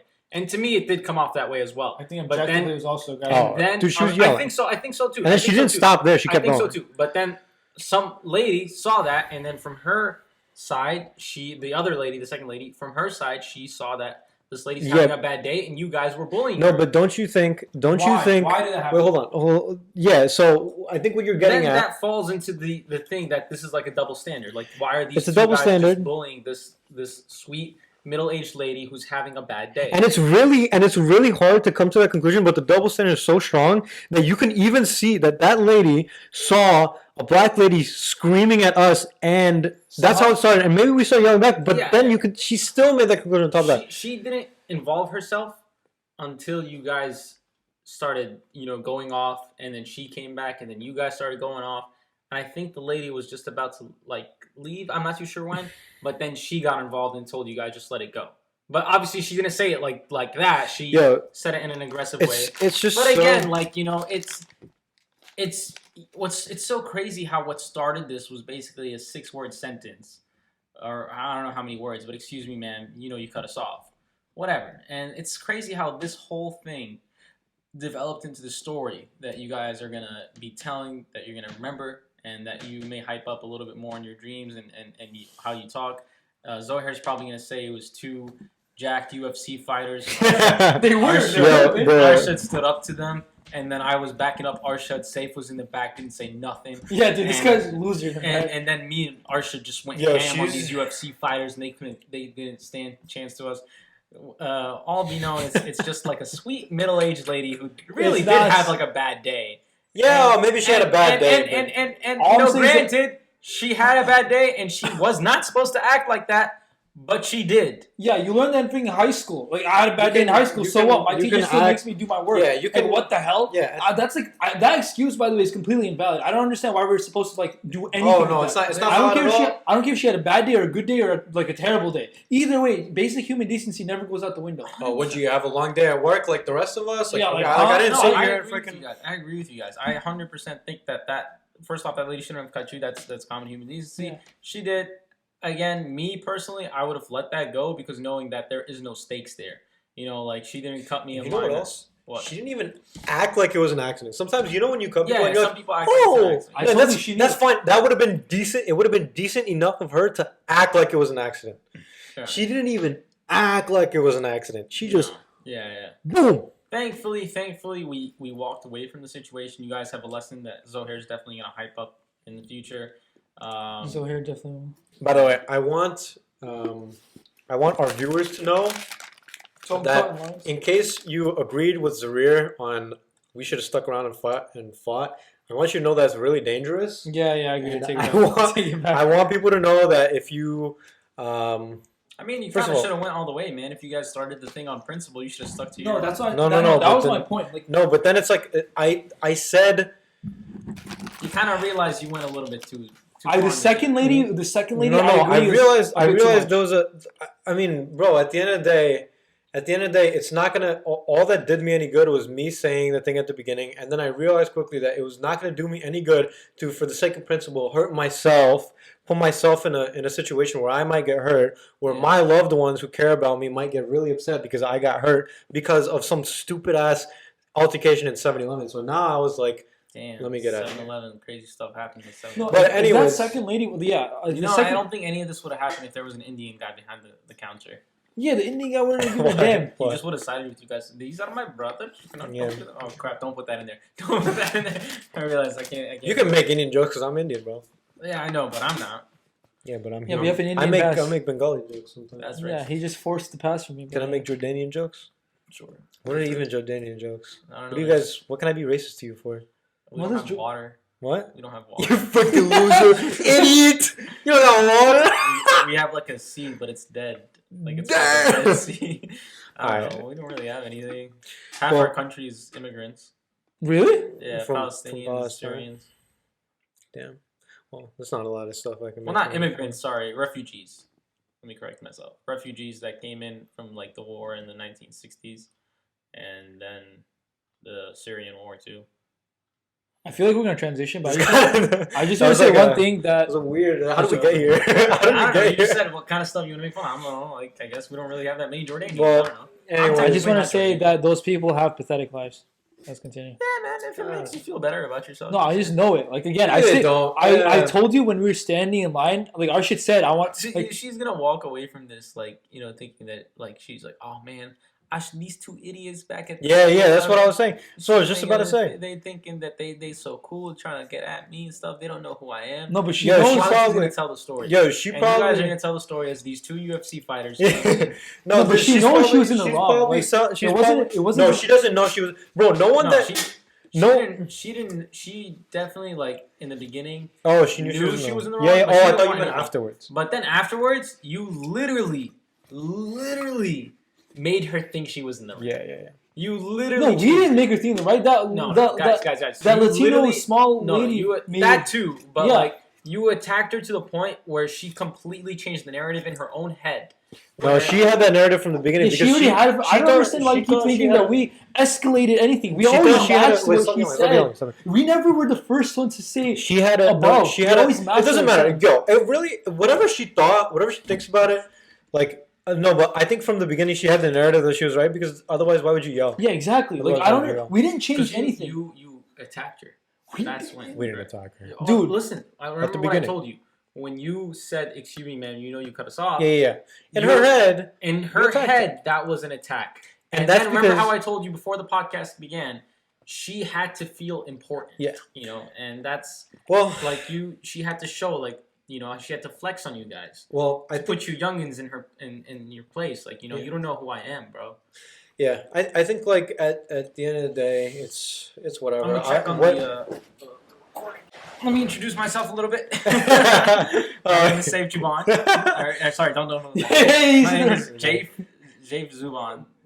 The name originally came because I was at a charity auction trying to buy some paintings, and I was paying with my credit card, and they required a name. And I told Arshad, don't put my name because I don't want it. Like, I know Is my this credit Arcana? card's gonna get Yeah, traced, this but is technically the credit card gets encrypted, so the name and stuff doesn't get really traced. But the name you put next to the credit card does get placed because they send you an email and stuff like that. So I was trying not to put an email, not to put a name. But he needed to put a name, so he decided to put the name Jeif Suban. Jeif Zuban. I just didn't want my name tied to any like MSA or terrorist organization. But Jesus Christ. what, Can't man? be saying that. You can say that. I'm not Dude, really that following. Arab guy did not back us up at all in the store. How do you know he was Arab? Maybe he was He was Latino. definitely Arab, bro. All right, Yeah, he it's can't all right. believe that. But He looked like Adam's dad. all right, so Zarir is Zarir is. We've Racist, established Zarir is a racist, what have we misogynistic, established? sexist, transphobic pig. and you didn't know he's communist? You're a communist? He's a communist, bro. Socialist, but yeah. You're a He's socialist? socialist? On, No, a, he's on a totally serious communist. note, you are a serious socialist? Nah, dude. No, No, he's not. you're communist. No, I mean, that's just- socialism that's- is basically communism, but No, like, yeah, I used to think they were the same thing, but they're a bit different. Yeah. No, but you're a well, not communist. really. They're pretty much the same thing. You freaking commie piece of crap. Communist. Yo, let's beat the crap out of him after this podcast. You down? We Take can it argue in with the this, but basement. like, no, I feel like No, the there's no way I arguing. am has been like Capitalists don't argue. We just the way I've been has always been the We same. I made just a- have my heart on my sleeve. we just hit I him. don't want to say this, but capitalists just make a lot of money and watch you guys suffer. No, only the Watch top socialists. 1% make a lot of money. The rest 99%, like these guys here, are just gonna But what are you become talking part about? of These something. guys here. You live in a capitalist country, and you're capitalism. you're in school to be a software with the rest of the engineer. 1%, but I'm not gonna probably be. Okay, the but rest of the even 1%. no, Yeah, even you got some dream, but like, wait, you're young. If you Not even if that's you're the not best part is we get to dream. When you live under So a would you rather socialist dream? regime, when Yeah. you live under a socialist regime, you don't get to dream like that. It becomes like sort of like you kind of rely on the government for every single handout. so then at the end of the day, it becomes that would you rather dream of something that's never gonna become true? Why would or you? There is a Yes. chance of it becoming true though. There, Yeah, even if it's it's a about the 1% chance, chance, I would rather have a 1%, or even if it's a 0.01% chance, I would have a 0.01% chance than have no chance under a socialist communist regime. yo, if you let's say you Because went into people a class. forget there is also a 1% in under a socialist / communist regime. Even though socialism works everywhere, no, it doesn't, bro. There's always a 1% somewhere. Yo, would you Someone has to profit. No, would you I take a understand class? that, Would but you take a class where everyone, the teacher was like, let's say you're like a huge like GPA addict person, yeah. right? You go to GPA, I don't know if that was the right I don't term. know. I just laugh when people say GPA. I'm like, dude, But anyways, let's say that's the type of person you are. You Mhm. go to a class, and the teacher's like, everyone gets a B. Now, even if you're someone who might have gotten the B, Everyone at gets the a end of B the and day- not doing anything. I'm down. I'm totally down. Okay, no, everyone gets Steven, a- it's Steven, not the point. Steven Crowder basically said this thing. He gave the argument that you're. Oh, really? Yeah, he 100% used this thing. So let's just say you have an A in a class, right? Yeah. I'm not doing that well in the class. I have a C, right? Uh-huh. But you want a 4.0 GPA because you want to work for Amazon and they require a 4.0 GPA. Again, I'm making this up. Yeah. But like that's what's They actually going don't on. require any GPA. And That is true. well, let's just say a company. Yeah, well, you yeah, need a yeah, good I GPA, just- Yeah. Yeah. Okay. Fine. Yeah. and you need this A, right? But then I also have like a D, right? And like the professor comes up to you and goes like, "Hey, do you want to get like a B just so like I can give safe a C or a B?" I have done that before. Well, That's not possible. I'm telling you, sir, right now, Well, right now, in 11th grade, in my midterm, again, remember, this stays true with my characters. Whatever I say is what I think. So Dude, I remember from my electrical but- engineering teacher, listen, I got 110 on one of the exams, right? And then we were going over the questions, and there's this other person who got the question right, but it was marked wrong. It was some stupid reason, like it was some technical reason. It was with like logic gates or something. Okay. Like he didn't see the connection, and I was straight up arguing with the teacher, like this is BS. The person literally got it right, and he was like, "Yeah, if you think she got it right, do we give the points?" I'm like, "Yeah, all right, I'll give the points," and I gave up my 110, 100. And Okay, that made Oh wow, dude! Okay, he hold went on, hold from an A to an Hold A. Whoa! no, but that Okay, that literally okay, was the let's- difference let's between my make A a- and B. let's make class a- that year, but I didn't care. Okay, that so was let's- a matter of principle. Let's talk about that for a second. First of all, you went from an A to an A. Okay, so you virtually Nothing did happened. nothing to you. No, happened. that 110 You were the 1% in that scenario. that carries over. But also, you. Those averages literally carry over. So if I got a 40 on the next one, I would have averaged out 10 But points, also- which is a lot. No, but whatever. hold on. You, like, at the end of the day, you were fighting because that person did something right. It wasn't necessarily because everybody just deserves points. You knew that person worked for something and they got scammed out of it. Now that's also a different story. That's not what we're talking Yeah, about. that's a lot of people get scammed out of a lot But- of things underneath this capitalist But society. here, let me You worked hard for that 100, right? Right? That's And it, then yeah. you don't know if there's anything wrong with the exam. There's nothing wrong with the exam. The professor just tells you, hey, you have an A in the class now.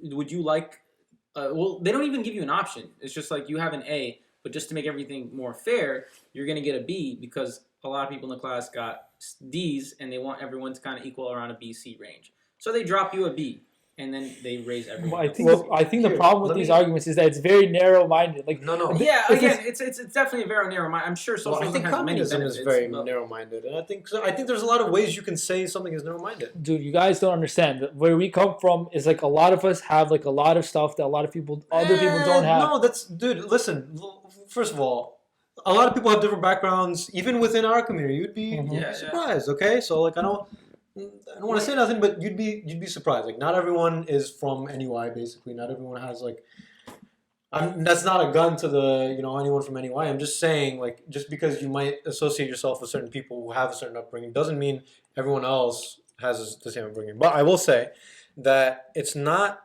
like, if you reduce it down to how much money is in everyone's pocket at the end of the day, sure, maybe you can say that socialism or communism is the better thing. And if you reduce human happiness and satisfaction to how much money is in your pocket at the end of the day, then sure, maybe you could say socialism and communism is the same thing. But I read this book. I took a long time to read it. 4-hour work week. Remember, you used to bag on me all the time for that. I don't know if you remember. Yeah, I think so. But it was just sitting here for a long time. But anyways, I read it, and something he said was, I want, like, basically this new age of, like, financial freedom is all about. I forget what term he used. Oh, he used the term new rich. New rich. What do you think of when you use the term new rich? Crypto people. Okay, you're automatically thinking of, like, what you're thinking of money. Yeah. Okay, he said, I want you to reframe your definition of new rich to just be someone who is free from what they feel like they have to do, and they're doing what they want to do, and they're like, they feel free in that sense. Like, for example, someone who decides to go to Africa and do a bunch of charity work, but they live in like some random shack and they're sleeping on like a bed of sticks, but that's really what they want to do. He classifies them within this group as the new rich. Now, maybe that's just him being a little cheesy and calling those people rich, but I think there's some value to that. I think basically it's not about the money at the end of the day, and that I never like, said it was money. No. Well, But when you are a socialist or a communist, essentially one of the paradigms that you exist under is that people's happiness is directly related to how much money they have, or that a person. No, it's just basic human needs, bro. I'm all socialist. Okay, all basic basic needs is different. No, it's not different. It's just a there is basic like thing. a new, so It's like you know how you healthcare, mentioned education, new rich. There, communism is communism. So I had this talk with a Russian dude one time. Like, a Russian dude, he lived under the Soviet Union. He's a good friend of mine. He's about 74 years old. He's about the same. You live in the Soviet Union? Yeah, he lived in the Soviet Union. Yeah. Can you get him on this podcast? Yes, this is a biker guy. Yeah, he's the guy that I used to race motorcycles with. Can we get this on the podcast? That's fine. Yeah, you're not. No, never get know him his on the name. podcast. Yeah, I don't even have his like proper name. He wouldn't give it to me. Well, no, actually, I do know his name, but like I'm not gonna say it. But anyway, I think he was asking if we can get him as a guest. on the podcast. No, definitely not. Yeah. Anyway, Wait, why not? he lived through the Soviet Union, and he was like, I was telling him like, oh, how do you feel about like the socialism like happening today?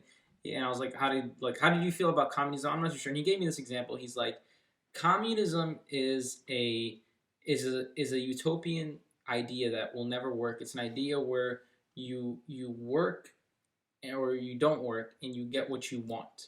And socialism is kind of like the idea where you work and you simply just get what you need. Yeah. Right. But then obviously he continued a little bit on in saying that like then you become limited by like a lot of things, like by, for example, by the money incoming to you. Let's just say you receive 50% of your salary. So you guys, inshallah, will work in like CS or computer science degrees or jobs where you will make like 80 to 100K. And in those jobs, imagine you're getting 40K, right? Mm-hmm. Maybe 40, 30K. But then they're not going to tax someone making 30K. They're not going to tax them. Wait, check if the volume's up. Because his mic sounds really loud. Check if the volume's up on the mic. No, the volume dial on his mic.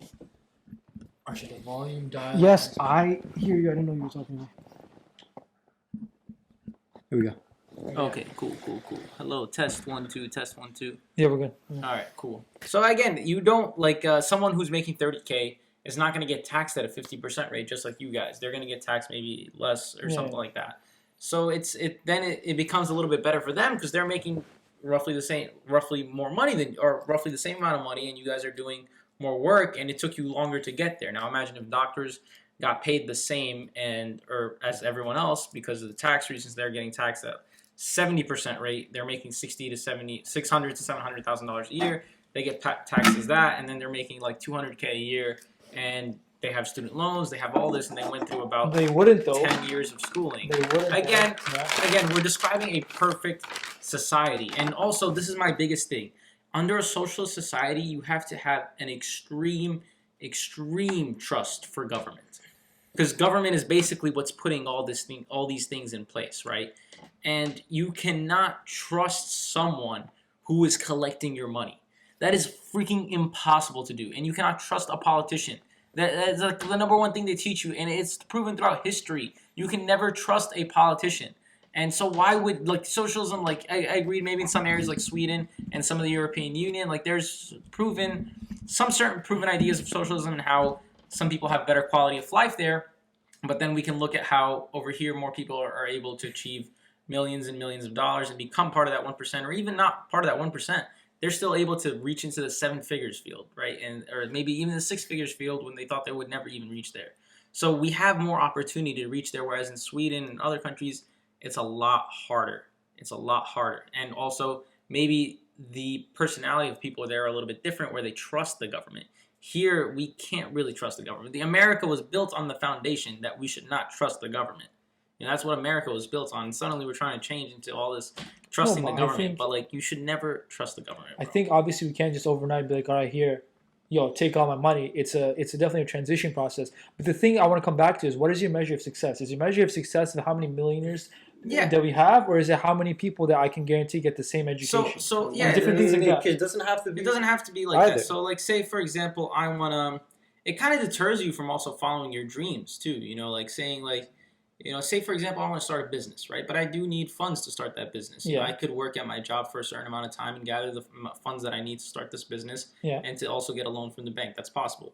But then, like, say I work under a socialist society. And this argument is flawed as well. But let's say I work under a socialist society where it would take me longer to start this business. The longer it takes you to start the business, somebody already beat you to competition. Why would it take you longer? Because you don't have as much steady income, right? If your income is going away to taxes, right? So you're losing that percent too. Again, this is a flawed argument. You can come back to it as many ways as you want. But we can look at the trends, and I haven't looked at them specifically, and I haven't looked at the stats, but we can see that usually capitalist societies grow faster than socialist societies, right? And again, you're saying the measure of success should be money and all that stuff. You know, the measure of success shouldn't be money. Yeah. Wait. So what are you saying? So my measure of success. So that's the thing. Is your measure of success how high you are, or how low is your bottom? No. How is your measure of success how many millionaires you have, or is how many? It's just like the opportunities available to you, right? Yeah. Even if in a capitalist, look at the capitalist society that we live in, such as the United States, right? People would make fun of our healthcare, I guess, costs, but like, we have the best healthcare in the world. There is no doubt. Almost every leader, even Justin Trudeau, even Canadians who are so proud of their healthcare system there, when they need medical attention, they need to come here to the United States. We don't have an extreme wait time. People in England who need like a liver, and they can wait on a liver, they will make them wait on a liver. But here in the United States, you know, if there's a transplant ready, they will do it in seconds. Well, let me just say this. You said before, is your measure of success your top, or how high your top is, or how low your bottom is? Now, let me reframe that real quick, because I think if you look at capitalism versus communism and socialism as, we can't really categorize them as the same thing. You know, it's capitalism versus socialism. Okay, let's say capitalism.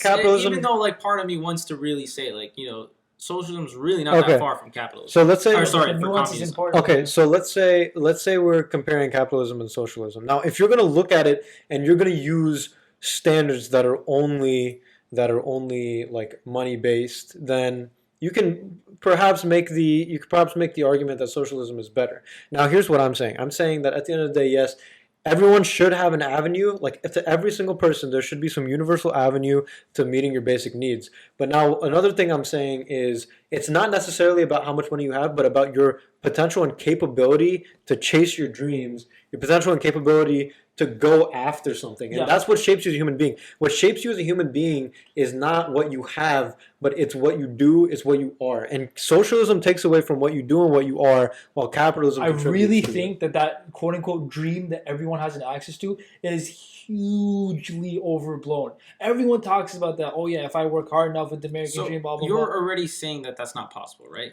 Yeah. So you've already lost, right? So you already admitting that dream doesn't exist. The dream doesn't have to be a millionaire. It doesn't have to be like that, but you've already thrown that out the window, right? But there are people that still dream like that. There are people Yeah, that how dream if many of they them work will at make a it? company for that long. You know, we could get into how many of them. That's You know, I the can't whole even answer point. that question. Dude, actually. you're That's the whole dude. You're point. literally okay. Like I don't wanna say you're gonna make a certain amount of money. I don't want any nothing to be put on you or whatever. Yeah, I You're get coming out of Arshad's opinion. you're coming out of college and you're probably gonna make like almost six figures or whatever, right? Coming out of college. Maybe we should bleep that out because I don't want people to Yeah, probably. Yeah. I don't want people to hear that. But I don't like, think it matters, man. The salary is like a. No, but that's and if we're talking about like people like, you know, having the opportunity to like, you know, do something and make their dream come true. Okay, like you can sit here and be like, oh, like that's fake, but to some degree, to a lot of people, you're living their dream, man. No, You're that's what I'm literally living saying. their So dream. I'm extremely, extremely, extremely lucky. Like the stuff that's happened to me, I went to freaking NUI, which my parents broke their bank account for to send me there for 6 years. Like straight up, like all my friends and everything, everyone that goes to NUI, like I know the trend is, oh, they live in What's freaking, NEY? no, the private school I went to, the Islamic private Yo, school. but you know, like I know the trend is everyone's like, oh, they live in like freaking mansions with several cars and everything. My family's lived in a 2-bedroom apartment for 20 years. Yeah. Like that's not, we're not. They broke the bank just to send me to that school, which I'll never be able to repay them for. But that's the thing. Like we had to. Like, yeah, but okay. Like, and then I went to the academy, which is a magnet school, which is now I'm pretty sure I'm like 95% sure we're the #1 ranked school in the country now. Yeah, So but dude, most I went people, to that. And now you go to but it's Rutgers. not. Dude, I'm not saying. they Okay, first of don't. all, I'm not saying. That is the fakest Yo, thing ever. alright. It doesn't matter. Let's what lower my- our energy levels Okay. real quick. Imagine if someone told you you have no chance of making it. You're gonna be nothing. I don't. And how does that make No you one feel? ever says you're not going to become nothing. And you'll do Your dreams are nothing. the basis is Yo, you will all bro, start it's off from the not same. about- It's not about having things. It's Why about did- having the Zarir, why do capacity you to think your treat parents your came here dream. and left to- there and left Bangladesh? To have the better opportunity for me or They whatever. came here for the American dream, bro. Yeah. And now the American dream is my dad working 20 years, 9 to 5 in the same company. Listen, people think that's Okay, that's, and that's, dude, that's the point. dude, It's supposed to be hard, bro. Dude, my dad. Everyone okay, understands let me how say. hard Let me it say shouldn't this. have to be that Dude, hard. let me No, say it things. has Bro, to be it's not. hard. But that's what we want. Like we always sit here and Yes. we're like, oh, we don't want that to happen. But that's what human beings That's what you internally, need, bro. That's all what the we way need. deep down, that's what we want. We want Look, to work hard even to look at chase the most something. successful people. Like they have all this money. The people who got it from like doing nothing, they're not happy, bro. They want to work long hours. Like they even though it doesn't really comprehend to them, like people want to work. I was talking to Arshad about this the other day, and like for a while, I struggled with the idea of heaven, because like if you think about it, you're basically describing heaven, a place where you kind of get whatever you want. You know, you Well, disagree. Okay, so in a sense, disagree a lot, that one in a sense. But I was talking to him about the idea of like, you know, let's just say we get into heaven, and then like everything we want is given Well, to us. the thing about heaven, You here, know. let me cut in real quick, just to clarify. All right, the thing about heaven is like, and our belief of heaven as Muslims is, it's like ultimate. It is the ultimate. You know, it is every desire that you will ever have. Like it can be fulfilled. Now, the way I think about it sometimes is like these desires that we have. This is kind of what I was telling Saif. Is like the way I like to imagine it is like. Imagine, you know, when you're really, really hungry and you eat the first bite of something, you eat the first bite, it's really, really good. You eat the 20th bite, it's not so good.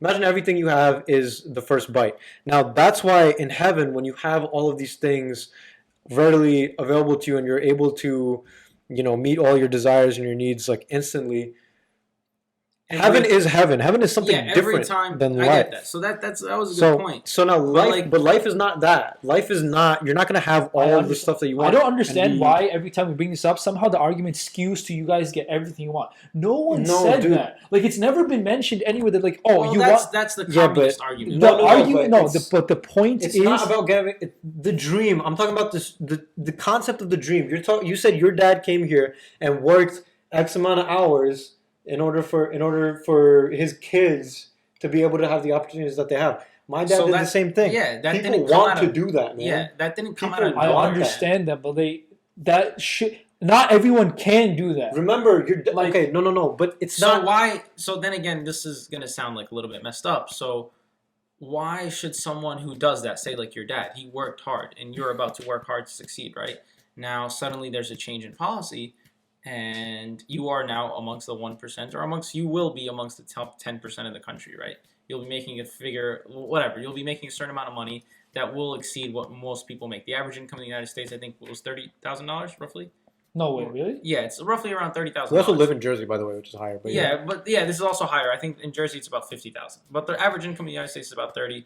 So you'll be living comfortably above everyone else's regular income, right? Yeah. And so now imagine, like, you worked hard for this. You said your dad worked hard for this, right? I worked hard to, let's just say, establish a business.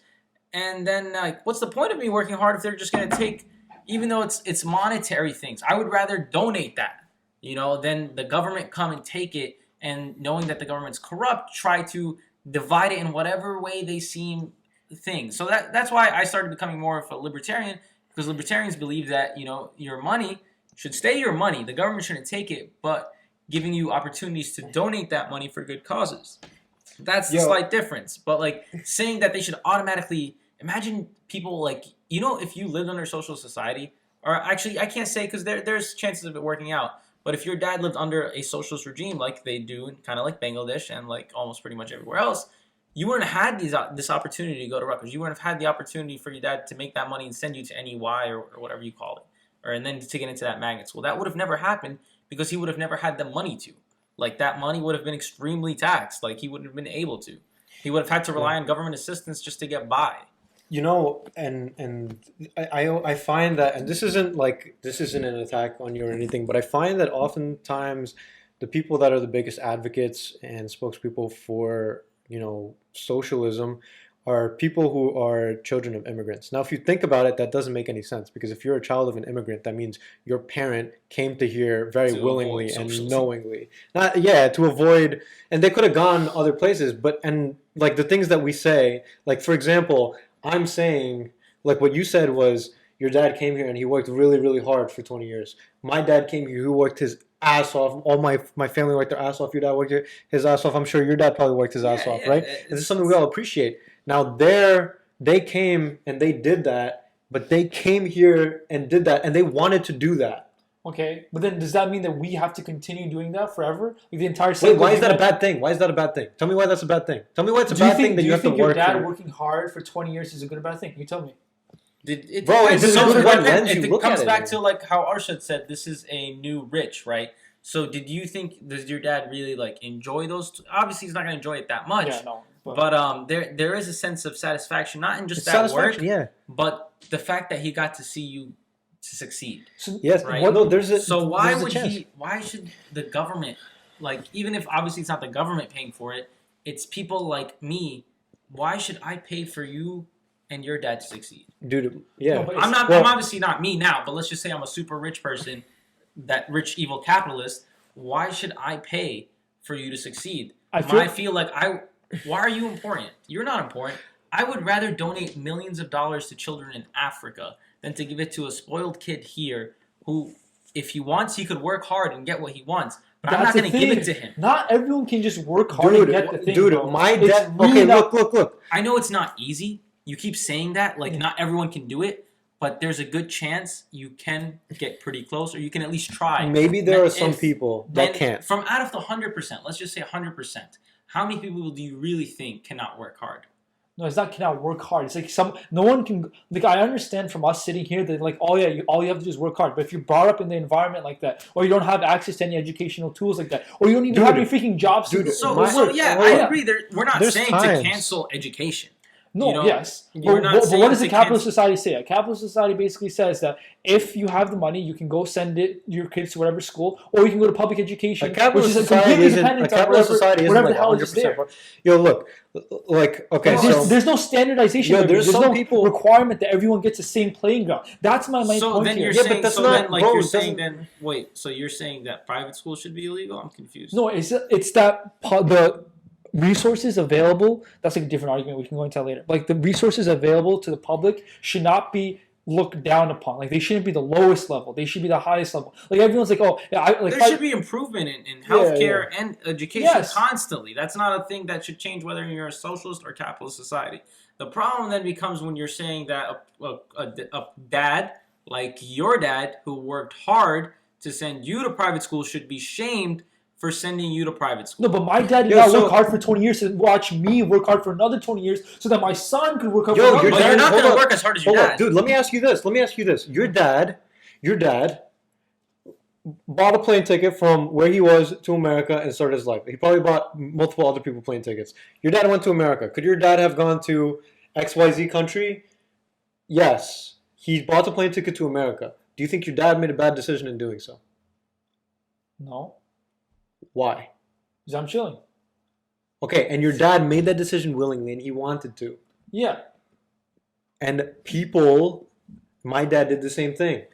Your dad probably did the same thing. Well, dad and These- mom, I'm not sexist in a misogynist Yeah. society where, you know, Sorry. my dad does everything. I want to say, I just say my dad, but everyone in my Parents. family, It's parents. my Both parents. our parents worked hard. my parents. I just said that because you said that your dad worked hard, so I was saying dad. Yeah. But it's our parents, all of our I'm parents. trying to blame it on me. They You are made. kind of a sexist, misogynist, Yeah. transphobic pig. All right, but, you know. kids. All right. Yeah, so Zarir hates black people. But what I was saying I was, never said that. I hate blind faith. what I was saying was Zarir hates black people. But basically, like all these people came and they wanted to do that. Do you think someone put a gun to their heads in frickin' India, Bangladesh, Jordan, and were like, you have to go to America? Do you think they put themselves into oppressive situations on purpose? Or do you think somewhere deep within them, they as people had this desire to go after something and they recognized that the place to do it was the United States of America and they went there? Okay, hold on.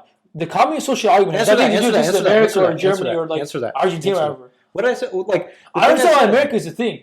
Like I'm just saying, like fine, they came to America, yes, but they did not come here saying that, oh yeah, I came here so that my son could work for 20 years just as hard as I did. No, They don't didn't forget. do that. No, but Do they you think made a your dad decision to thinks come that? here. Do you think your dad thinks that? Your dad worked that hard, so you don't have to work that hard. Yeah, but now what's gonna happen? I have to work. Why do you have to Yeah, work but hard? you have to I'm work, not- dude. As human beings, we don't you have to put this. work. We don't have to put this in the podcast, right? But this is the argument. Like, for example, for me right now, I make more money than my parents do, right? I got my full-time job and stuff. Do you think like your first full-time job, you're gonna be making pretty close or more than your parents make? Around this, yeah. Okay, right. So like you're already beating them at 24 Yeah. years old and they're 50 years old. There you go. So your dad did not waste those 20 years, you dumbass. Sorry to get angry at you. You keep saying that, but he obviously Yeah, didn't and waste also- those. And you got it like relatively. You notice how you said you're chilling now.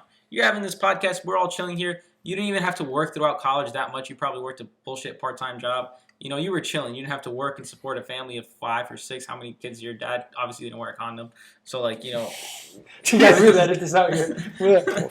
I only have my sister, but my point is no, but all of us here Right, made it. Let me ask you this. All of us here made it.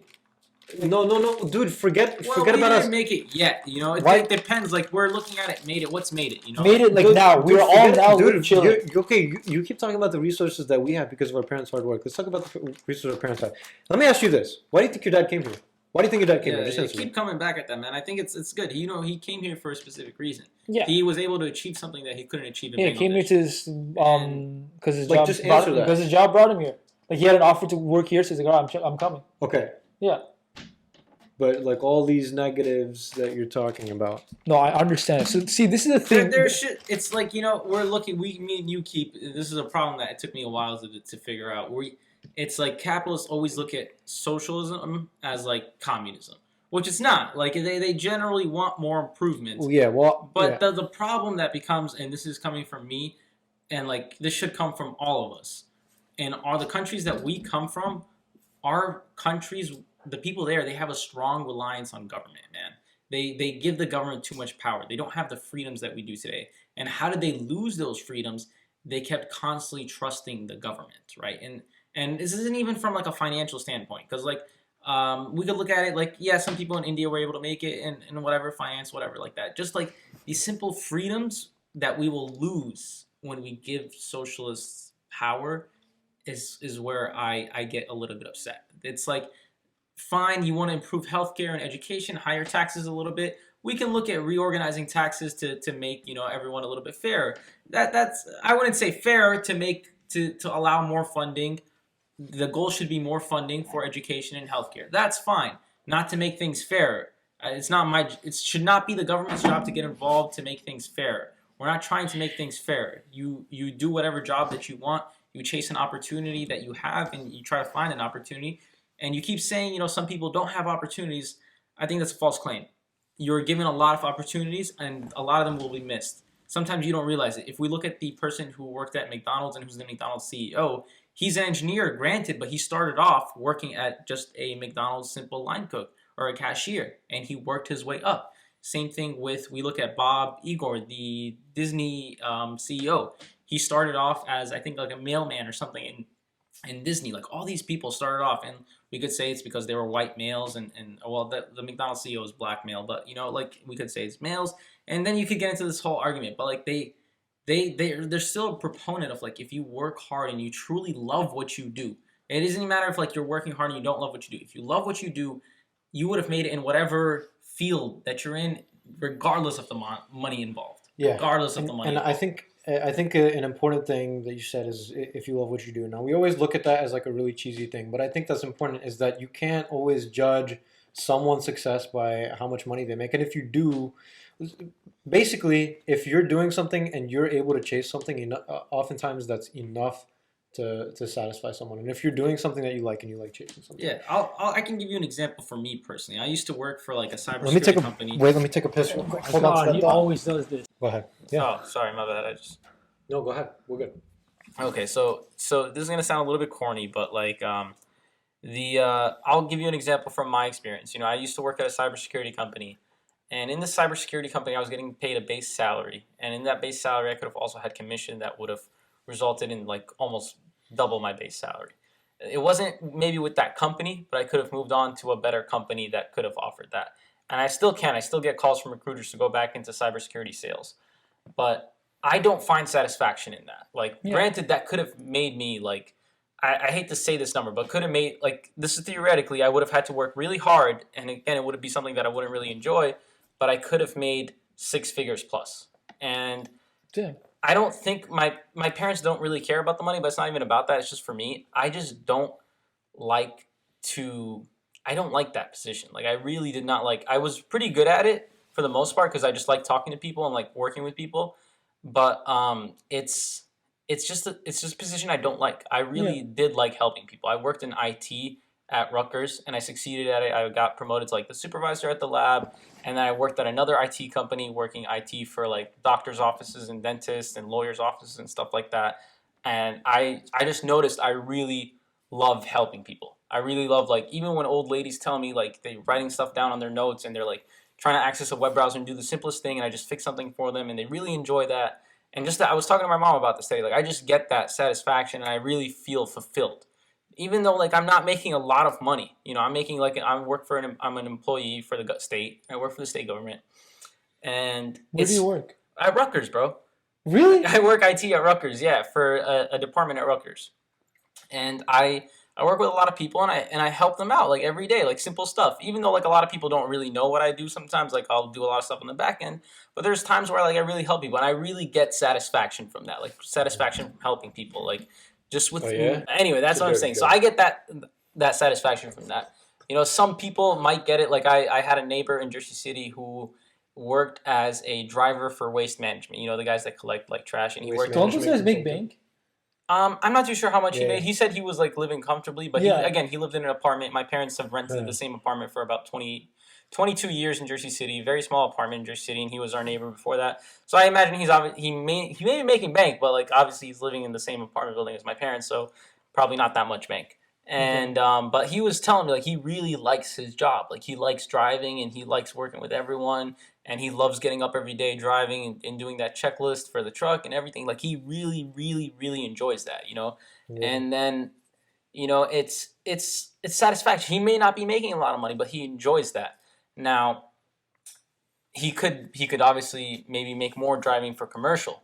You know, that's one thing. He has a CDL, and he has all the... When you have a CDL, there's certain exemptions that you can get, such as hazardous material and stuff like that. He has that too, because I think you need that for waste management. Yeah.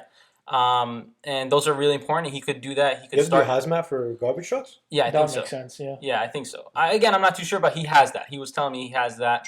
And he could start his own business and do that. And, you know, it's something that he could do, and he may be happy doing that, but he really likes doing what he's doing. But it's like these people like me and that guy, we really like what we're doing, and, you know, we're fine with that. But it's like, if the government wants to tax us more and stuff like that, it kind of kills what we're doing, because we're above surviving. You know, I'm not saying I'm dying. You know, I'm saying I'm thriving either, but I'm like surviving, and it's slightly above surviving. I'm having enough fun. I'm able to purchase things that I like, eat with almost everything with relative ease. But like, it's now take that away. Say I'm getting taxed more. It kind of kills that for me. And then I'm like, then I have to find another job to do. Then it kind of takes away my satisfaction from that. It's these arguments. You can find satisfaction in the most minimal things. It's if we're not saying, even me as a capitalist, like I agree, some people want to work hard. Like I could have been working hard and I could have, make 6 figures or again, could have. Obviously, we all could have done it, but I think I really could have. But I just don't have that satisfaction. But like some people do, and I don't want to take that opportunity from them and like say, okay, just because you make $200,000 a year, you should pay $100,000, $120,000 in taxes. That's not fair, man. So really, this is really interesting that you said that, because I feel like this really highlights the duality of man, if anything. Because I'm literally in the same situation. Everyone knows this about me. I hate coding. Like I despise it, right? But I'm in the exact opposite thing of you. The only thing I like doing if I had to pick something was watch movies. Like if I get paid to watch movies and critique them, fine, I'd do it, right? Like this is a hilarious thing. Like I've never loved writing. I've always been told I'm a crappy writer. But either I've been deprived because I'm a STEM child and like freaking STEM majors stink, or my film teacher is like a great guy. But like he wrote this paragraph at the end of my last essay I submitted, and he was like, Zarir, this is probably one of the best essays I've ever read. It's a masterclass, blah, blah, blah, blah. And this is why. It was especially difficult to do this, but it's clear that you enjoyed the movie and it bleeds through your essay. Stuff like that. It's like nice compliments, right? But I'm looking at that paper, and I've called my mom over. I'm like, look, this is what my teacher wrote. And she's like, yeah, so what? And I'm like, I've been coding ever since I was in freaking 8th grade, and no goddamn coder is ever going to tell me crap. Just like that. Yeah. But my film teacher was. But it's not an option. That's also but that's also because every CS kid feels like they're in direct competition with every other CS kid. Yeah. It's a lot of things going on, but you can find. I can't just be like, are you not getting any satisfaction from like coding or programming? Nope. You never get any. But there's also satisfaction. But the only satisfaction you can twist it. Do you ever get maybe like this is a thing that people do like from the CS that they learn. They can teach it to underprivileged kids. That's a thing, and then they get satisfaction from that. Yeah. Also, there's satisfaction. So this is my point was this though. So you purposely took the pay cut so that you could do something you enjoy. I wouldn't do that. I feel like I would have to take something even more. It's different mindsets. It's also different mindsets. I also lived like I worked hard when I was in college. Like I was working like 40 to 60 hours a week, and I was able to do a lot of the stuff that I already wanted to do. Yeah. And I never like Arshad mentioned, I never really chased money, and that kind of put me in a place where like I had like student loans and I had like credit card debt and stuff like that. But even if like for me that's fine, it can all easily be paid off with relative ease. But I was able to do what I wanted, and I was happy, and I never really chased money. It's something I'm starting to change now. I'm trying to find the perfect balance. So you're on one end of the spectrum, and I'm on one end of the spectrum, and I'm trying to find there is a perfect balance between finding something that you want and also being financially stable. Is there though? There definitely is. It's hard, dude. But at the same time, some people financial stability varies for other people. For me, I have a lot of expensive hobbies. Like I like to race motorcycles. I like to ride like bicycles, and these bicycles are pretty fast. And these dumb things, these are very expensive hobbies. Mm-hmm. And so financial stability for me maybe a little bit higher, and so I need to work to get to that financial stability where I'm able to do the hobbies that I want. Yeah. For you may take a pay cut. For example, if you really enjoy doing CS, there may be a way for you to enjoy doing CS in a way where you could work with people, like doing CS sales, like cybersecurity sales. That's one position that CS people can do, and it again varies. Like for me, I was able to discover early on, and I got lucky. Not a lot of people get this lucky that I really like just doing basic IT stuff and helping people and working with servers, setting up servers, hardware, and stuff like that. Again, this is what I truly enjoy. I love going into work every day for the most part, and doing what I do. Also, I hate coding though. I hate when I have to when somebody gives me like you have to make a new we need a new a front page on this website and you need to connect to this database. You got to make it. I hate doing that. I'm not gonna lie. Yeah. Also, look, even in a job that's not the most comfortable job, let's say I think there's a lot of different lenses that you can look at all of this through. No, you can. No, I think a great way to look at it through is like do something you really enjoy, and perhaps you have to sacrifice money for it. Now, I think it's a totally justifiable thing to go the other way and be like, I want more money. I might have to do something that's uncomfortable to me. I don't think that's necessarily a bad thing. The Prophet sallallahu alaihi wasallam, for all of our non-Muslim viewers, the Prophet Muhammad, peace and blessings upon him, he said, like what one of the basically one time he was. This sounds like unrelated, but it's related. Basically, he said, or one time he would always wake up routinely for prayer in the middle of the night. And one time, his wife uh, saw that he was sleeping on a bed that was like basically like a bundle of sticks, and it was like wrapped with something on top, right? And so she gave him, and he didn't have a blanket on or something. I'm forgetting exactly, or his blanket was made of something weird. So she gave him a better blanket. He got up, he realized he missed his prayer. And he's like, "Did you put this on me?" And she was like, "Yeah, I put it on you." And he was like, "Don't put it on me because I want to wake up for my prayer." Now, what I got from that is sometimes the best way we grow as people is through discomfort. And to Yes. chase Yeah. discomfort is not necessarily a bad thing. And okay, so let me say this now. I now I haven't been through a lot of the difficulty that a lot of people have been through. Like I worked at the Amazon warehouse last year. There was a time when I was doing 64 hours there, and then the same week I would do 8 to 10 hours tutoring, right? So there was a time when I was working basically 75 hours a week. And the thing is, I wanted to do that because, well, for a bunch of different reasons, but one of the main reasons was that like I have been through I've been privileged enough to benefit off of the generation above me, their work. So what I was thinking is my dad went out and he worked 70, 80 hours a week. My uncles, my mom, she worked and she came back home and she cooked and she if you tied everything up, she was working really, really hard. All my uncles, all my aunts, they came and were working really, really hard. Who the hell am I to sit here and to benefit off all that without going through similar things? So I decided to do that. Now, 100%, I've had a bunch of different jobs, but the one that made me grow the most as a person was that one. The Prophet ﷺ, our Prophet, another thing he said was the best work that you do, or the best money that you earn, is the money that you earn from work that breaks your back or makes you sweat. I forget exactly, but it's the same concept.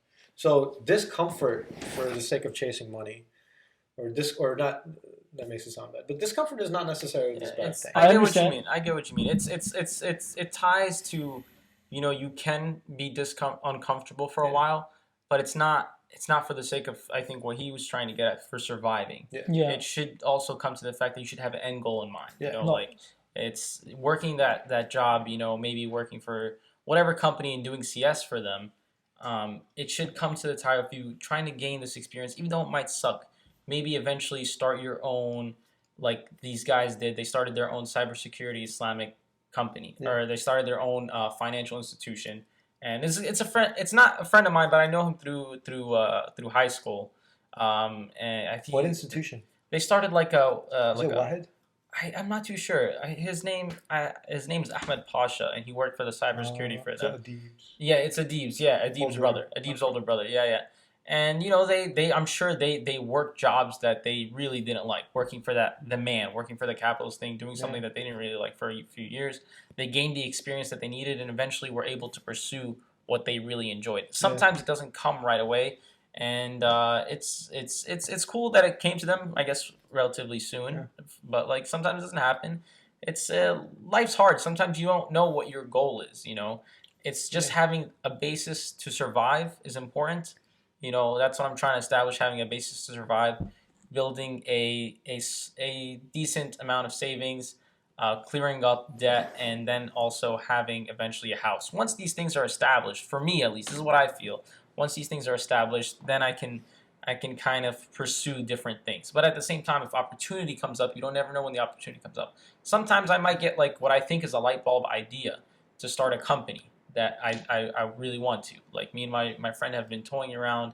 It's really dumb. We obviously don't have the experience for it now, but to start IT consulting in Africa. Many of the companies are already doing it now, like PNY and all the other consulting companies. So we really have no space there, but like this is just like a dumb dream of ours to do this. It's it's your goals are really important to keep in mind, but then again, it's also don't be afraid to take risk and don't be afraid to face challenges and don't be afraid to be uncomfortable. That's one thing for me. Like I always love being uncomfortable. It's well, no one really loves it, but I love chasing things that I really don't know how to do and that seems scary. It's like, for example, I quit that cybersecurity job. I didn't have another job lined up. I literally quit that cybersecurity job, and a week later, Arshad, all the people in this house did not know. I just went in my car and I drove across the country to California. Literally, no one knew this. Let's talk about that. Wait, you just dipped? I just dipped. Yes, like let's talk literally, about that. everyone was like, "Oh, dude, it's gonna suck. Where are you gonna sleep?" tell I was them? like, "No, I didn't tell No, you didn't tell anybody. them. I didn't. Literally, So- no one knew." So before you went, what was going on in your head? Why'd you go? I just wanted to do something, like literally how you described it. Like I just wanted to do something that was like uncomfortable. So I just wanted to like to do something that was just like a little bit. First about off, a it came from like a little bit of a weird dream of mine. I always I watched this David Dobrik video. It's like one of his first videos. He joked around about it. This wasn't a real thing that happened to him, but he was like, "Hey, let's just drive to California to get in and out." That wasn't the real story, but like I always joked around with my friends here. Like I pitched it a million times during winter break. Let's drive to California and get in and out and then drive back. It'll take us like a week and a half.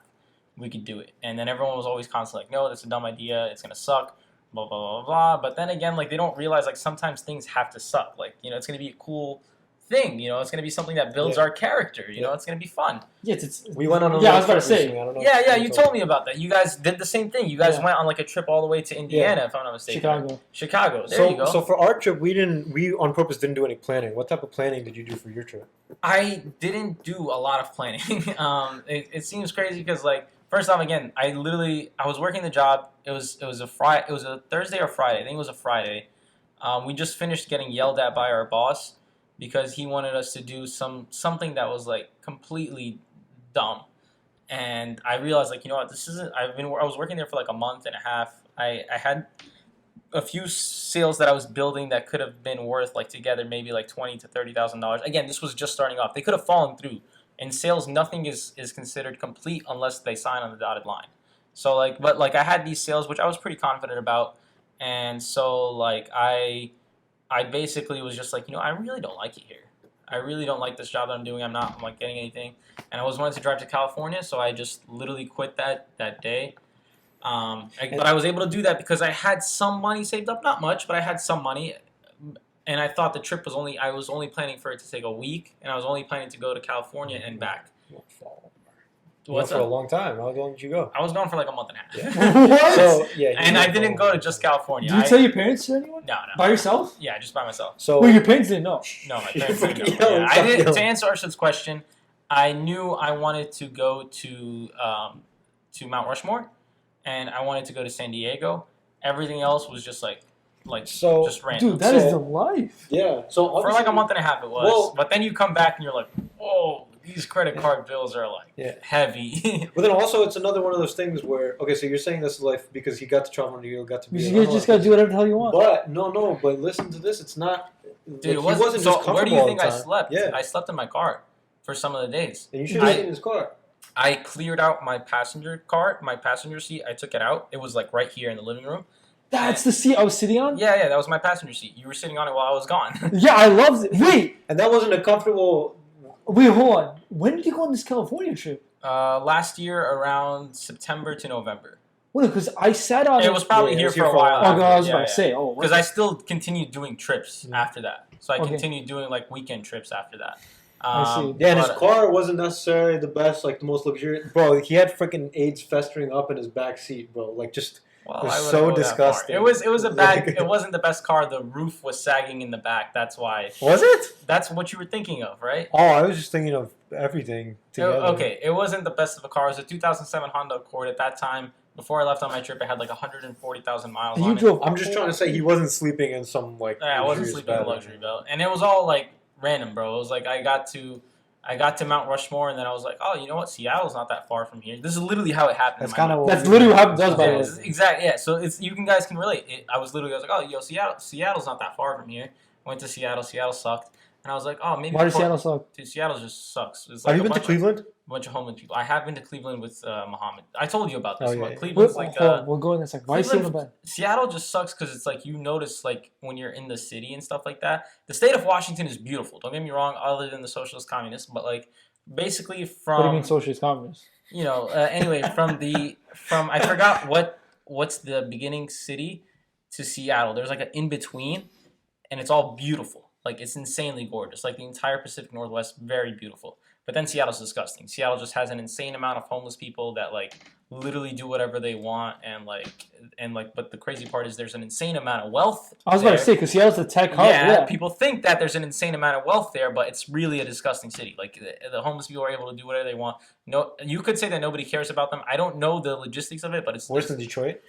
I don't never. think anything's Yeah, worse I than almost Detroit. went to Detroit. I was on my way to go to Detroit, and Why I would was you like, go "Why there? the hell am I Yeah. going to Detroit?" And Wait, I Dave, literally that turned guy- back. Wait, Send Seattle's them. my dream place to be. Dude, Frick! that sucks. You just- That's where I prayed the first time I prayed. I left on like a Saturday or something like that. I left on a Friday.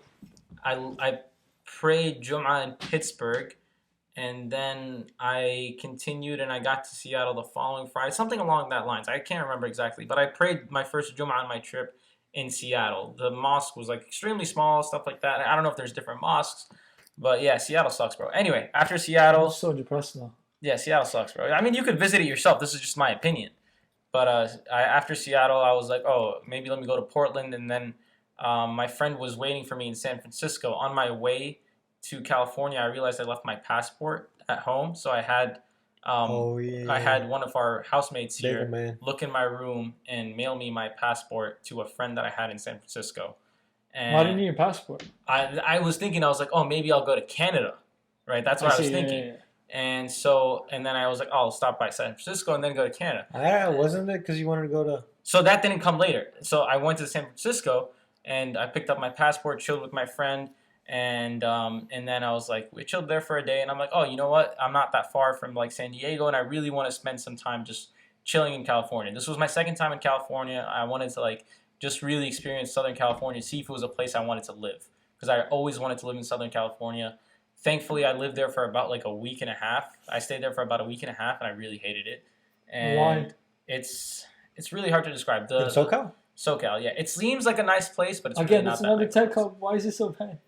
No, North Cal is where all the tech companies are. North Wait. Cal sucks too. What are the cities in SoCal? San Diego, Los Angeles, Yeah. San Bernardino, most of the Silicon Valley's in Northern California. Where's Cupertino? I think it's in Northern California as well. Yeah, but SoCal's LA and... Yeah, SoCal's Los Angeles, San You don't like Diego, that? San Juan. I'm not. Wait, not- you have to stop. No, okay. Okay. Yeah. Wait, so one more time. Why don't you like SoCal? I don't know, man. I can't really explain. It seems like it would be perfect for me because like they have some of the best motorcycle tracks in the world, and they have like great beaches. Technically, the ocean's always cold there, but like I don't know. It was weird. Maybe the traffic. I just didn't feel welcome there. You know, maybe I can't say if I would have spent more time there. I'm not too sure. Anyway, Okay, fine. when I was in San Diego, I realized like I kind of need to get out. I really don't like this Airbnb. I'm not feeling it, you know.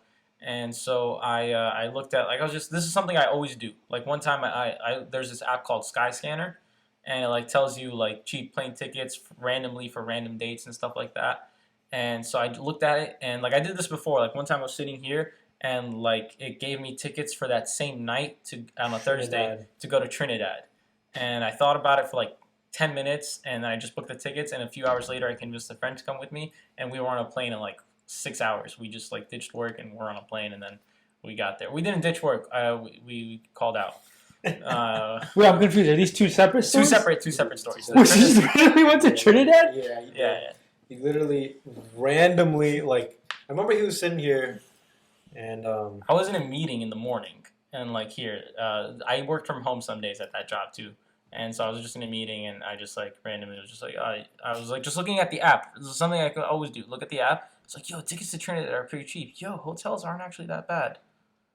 well, no, I remember. I don't think you told anyone where you were going, and then you came back, and it'd been a couple days. I'm like, oh, where were you? I was like, oh, Trinidad. I was like, oh, okay, and then he just walked upstairs. I was like, What the freak? Yeah. Anyway, so I was in San Diego. I looked at the Skyscanner app and I discovered that tickets to Hawaii are actually pretty cheap. Shut the hell up. And How cheap is cheap? I don't remember, but it was like $200, $200-$300 Okay. from San Diego. And Is that cheap? it's pretty cheap, bro. They're like $1,000 from here. What? From And here, yeah. I think like because we're pretty far, and I was like, Yeah. and it's always a dream of mine to finish all 50 states. Is that And dream accomplished? No, not yet. I'm like at 39, and so I was like, oh, dude, I'll hit like Hawaii, get that out of the way, and then I realized the ticket was for. Do you count driving through a state as being in that Yes, state? yeah, Okay. I count that, yeah. So so I booked. I was like, all right, cool, this is cool, and I realized the ticket was to an island called Hawaii, which is the big island. It's Yeah. not the main island. It's called it's one of the islands there. It's not a main. It's not The main capital's island. on a different one, right? The capital is on an island called Maui? Maui. Yeah. It's the capital is called Honolulu, Oh yeah. and the island I was going to, the capital of that island is called Kona. It's famous if you like triathlons. They hold the Ironman triathlon there. Anyway, and surprisingly, like I was a big fan of triathlons at the time, and I was going right when the triathlon Shut up. ended. I wasn't joining the triathlon. I was about to say. I wish. No, I don't have that in type of. It's the championships. You have to like be a champion, like Yeah. in one other Ironman. Anyway, and so I looked at, and then I don't know how this thought came to me. Like I swear to God. And then I was like, dude, I'm in Hawaii. Like I was like, yo, I looked at the map, and I was like, dude, Hawaii is pretty close to Australia. Shut the hell up! Stop it! Here, bro. And I No swear to way. God, the ticket. I looked at the ticket price to Australia. It was like $200. Shut 200 or up. 300 Wow, that's really cheap. But the problem was it wasn't from that island Oh, it's from there, Honolulu. so I had to book a ticket from Kona to Honolulu and stay like 2 nights. I couldn't just do it right away because I needed to like the way the ticket prices worked for that day, it would have been like $200 more. So I had to wait one other day. So I also spent some time in that. How did you get from island to island? Like a boat? Yeah, no, they don't do boats. It's against the island Yo, culture. that would have It's been weird. sick, But they bro. did it by plane. So it was a $50 plane ticket to Okay, go okay. from one I was island to the about to other. There, it's not that bad. But I wanted to do a ferry, but they don't. But when you're the trying to go culture- from one island to the other, is it like a quick thing? Like Dude, you it's probably like- don't have to like. It's like not even like 30 minutes, bro. The No, I mean, like, locals just don't like ferries. I mean, like there's probably a really quick like, you know how like. Like their ferries to cross the Hudson River, like that sort of ish thing? Like is it like how there's always a plane going like back? Like it's like really easy to just like hop on a it's plane. just really easy. Like you don't even like you probably. some just people go- do it once a day, I think, or twice a day. Yeah. So I did that, and then I realized the tickets to Australia were cheap, and so I booked that ticket, and then I done there, and then I went to Kona first, had a lot of fun in Kona, went to Honolulu. Honolulu kind of sucked, and then I spent like 2 days there, 2 days in Kona, and then I went to Australia, had a lot of fun in Australia, and then when I was in Where Australia, did you hit in Australia? what's up? Where did you go in Australia? I landed in Sydney, which is like The best, yeah. I think Melbourne's the capital. I'm not too sure, but Sydney's like one of the most like famous Sydney's the cities. I feel like popular. Adelaide is the Yeah, capital. Sydney's like the most famous. And then I Capital stayed, is always some no name. they have like states like we do here. So Yeah, they so I'm have saying like which one? New South Wales. Yeah. New South Wales, and I think I went to the one right above New South Wales. I forget Did you what it's called. go west? No, I didn't have that much time. I had like a week there. I wasn't like I knew I didn't have that much money, and like I really could not risk like being stranded in Australia. Do me a favor, just check the. That'd be hilarious if you're standing in Australia. To finish the story, when I was in Australia, I was at a hostel in Australia. Again, I'm not living like the luxury. I did have some luxuries in between. Hostel is just like a motel type thing. Hostel is like the dorm. hostels are actually like a dorm. Yeah. Yeah, they're pretty frowned upon like some places, but It's like like they have them all but, time in like, down places. the but like in places like in places like that are really bad, like they kind of suck. Like I stayed in one in Honolulu. That one really sucked. But like the one I stayed at in Chicago, I stayed at a hostel in Chicago, and then the one I also stayed at one in Kona, as well as one in Australia. Those were like really good, really good ones. And I had like a lot of adventures in between. I didn't just like see the city. One thing I did was like they have the Sydney Bridge or something like that. They call that there. I got to climb on the bridge and like take pictures there. That's like one Legally? adventure. Yeah, legally. Okay. And then I got to go like mountaineering and like I don't know, like mountaineering is like, you know how like you have the rappel down like the thing like that. Yeah, So yeah. we were rappelling down some mountains, and then we got to go canyoneering as well. So like you know how like they have like tight canyons and there's like water running in between them. So like we had a guy take us, me and this person, and And when I was there, I realized like when I go back to San Diego, I'm gonna be really because I had my car parked in San Diego. That's where I took off from originally on this whole like international trip. Where? At like an airport parking, man. And I realized, holy crap, San Diego's really close to Mexico. And it's always been a dream of mine. Like, it's just a dumb dream to go in Mexico and ride dirt bikes in Tijuana on the same Tijuana dirt bike trails that they do in, like, the Tijuana, like, the Baja 100 and the Baja 500 races. Yeah. And I booked, like, a dirt bike there, and I got to, like, ride with a guide through. So you went to Mexico, though? Then when I came back, I literally went to San Diego. That's one thing I kind of got pissed off about. I landed, and I was, like, really tired from the flight back. And so I didn't get a chance to go to Juma. I remember I wanted to go to Juma either in Australia or in San Diego. I didn't make it in Australia because of the time difference, and I was leaving like right before Juma started. And then when I landed, I was supposed to like make it in San Diego. I was supposed to go to one, but I didn't make it, or I was supposed to do it in Mexico. I forget exactly, but it didn't happen, so I missed that Juma. But then overall, I think on my trip I attended 2 Jumas. One in San Diego when I was there for a week and a half, and then one in Seattle. And in Pittsburgh, when you started. In Pittsburgh, yeah, I think so. That makes sense. I forget. But anyway, I went to Mexico, rode dirt bikes there, and then at that point, when I was finishing up my dirt bike thing, I was like, keep this in mind, I was still in college. Yeah, what happened to work and everything? I was still in college. I quit work, right? I quit my job. So I quit that job, but I'm still in college taking 18 credits, all online. Were you doing them? Yeah, I wasn't doing them successfully, but I was doing them all online. This is before the Corona pandemic, so like online classes were relatively easy. Like they just post up a PowerPoint and you just do a quiz or whatever. So for the most part, I was doing what I can. I wasn't aiming for like A's or B's. This was How my did you last. get 18 credits online? IT for the most part and HR were like pretty. I was also finishing up extracurriculars, so though my majors were pretty easy to get online.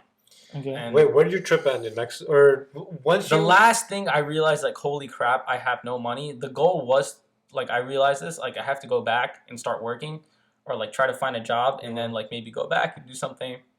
And did you panic? Like at any point? I wasn't really panicking because I also came back because I was still running a lot of the times. That's how I lost a lot of weight. I was like really interested in running, and I had like I always wanted to run I wanted to come back and train for the Rutgers 5K, and I had also scheduled to run like a half marathon.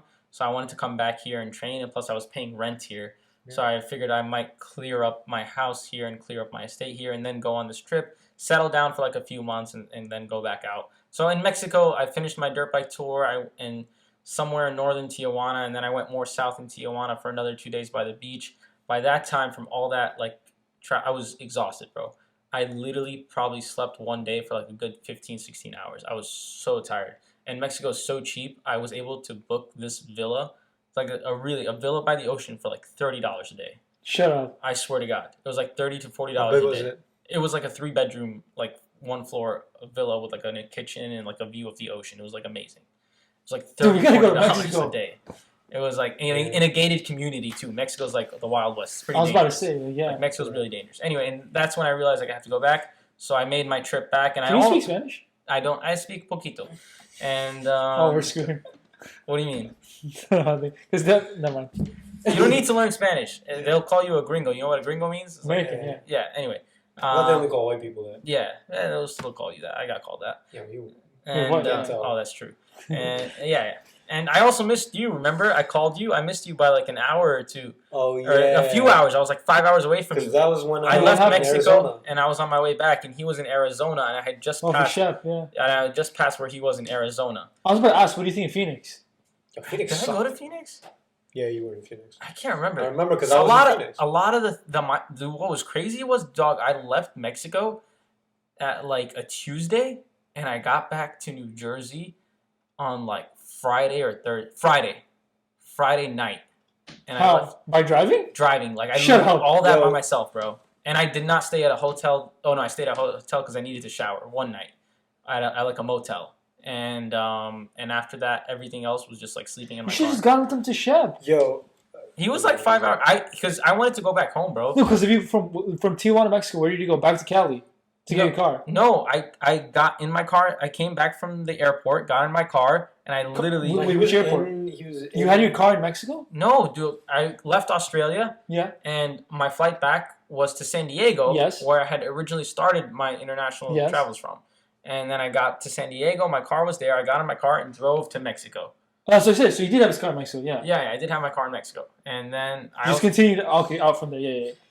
Yo, okay, so I have a question for So, you. no, so how does this obviously- end? How does this end? nothing. I just came back to New Jersey, You came back. and like I started looking for work, and it took me a while. I came back in like mid-November.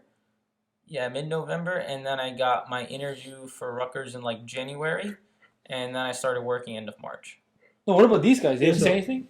No, I mean, I think- we were in touch with them. I would Instagram. Yeah, I them called some people because sometimes. it's like really lonely, bro. Like it's a sad thing. Yeah. It's like really lonely. A lot of the times I was driving like out of 24 hours in a day. You know, you can't really place night and day. But let's just say out of a 24-hour period, I was probably driving a good 16 to 18 hours of that.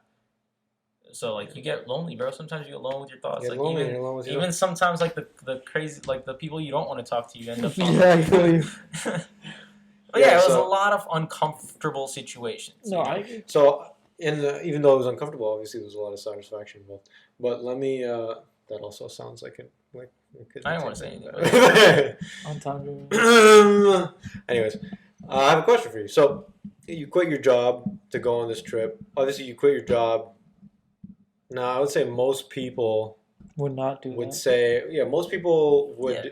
There's like this impending doom because obviously when you quit your job, It's also cultural wise. You know, I don't want to like throw like shade at you guys. Maybe your culture, like the Desi culture, is like really stringent on getting the job and staying with the job and being financially stable.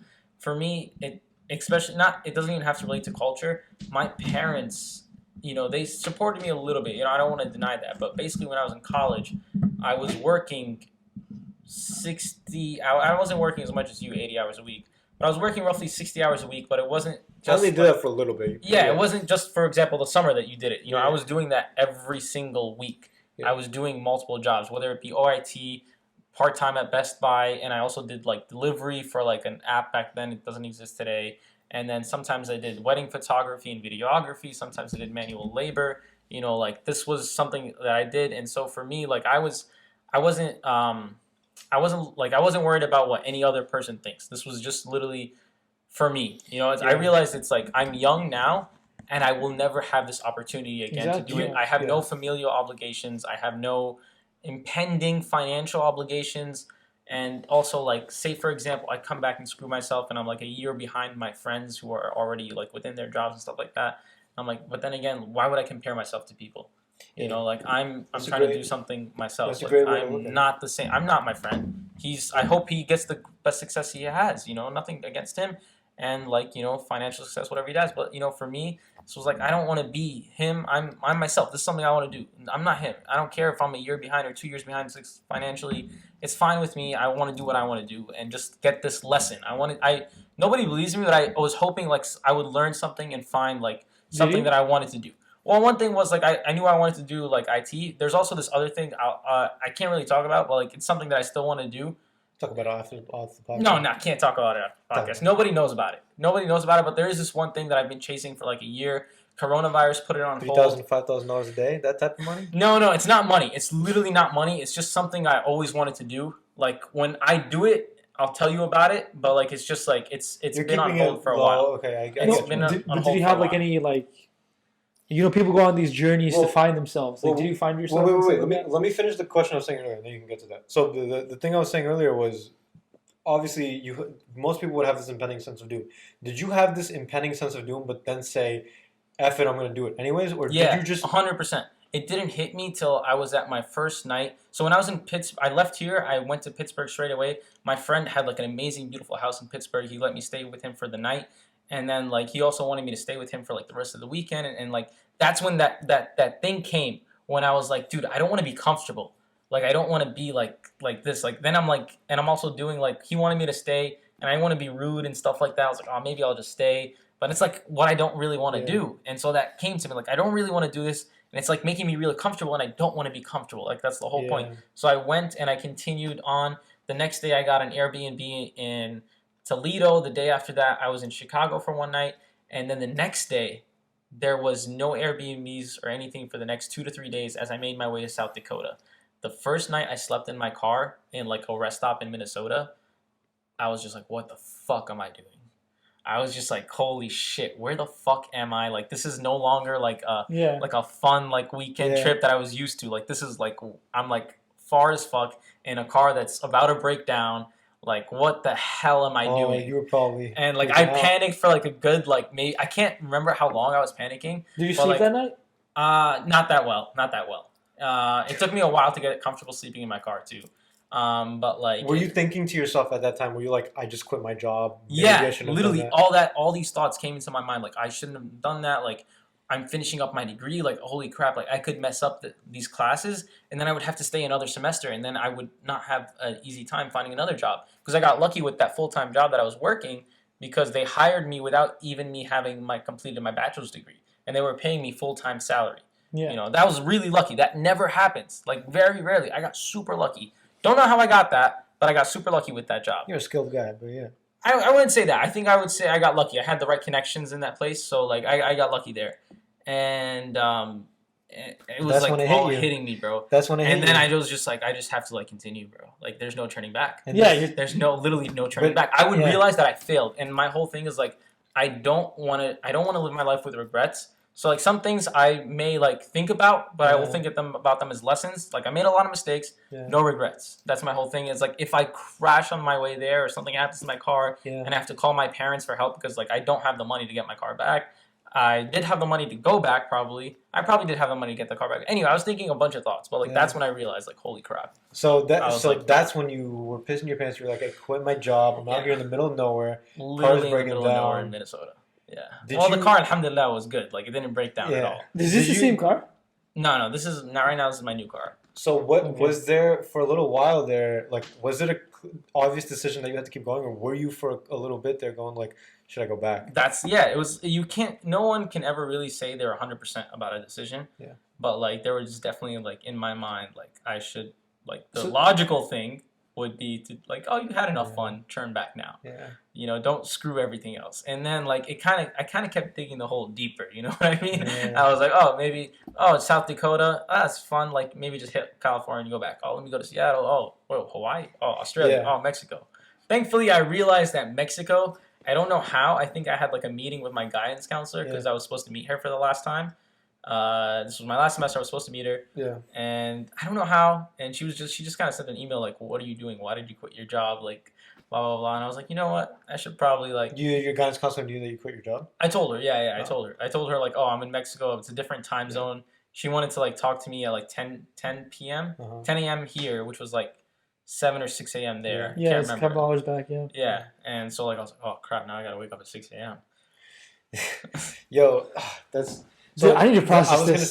gonna say that feeling that you felt, right?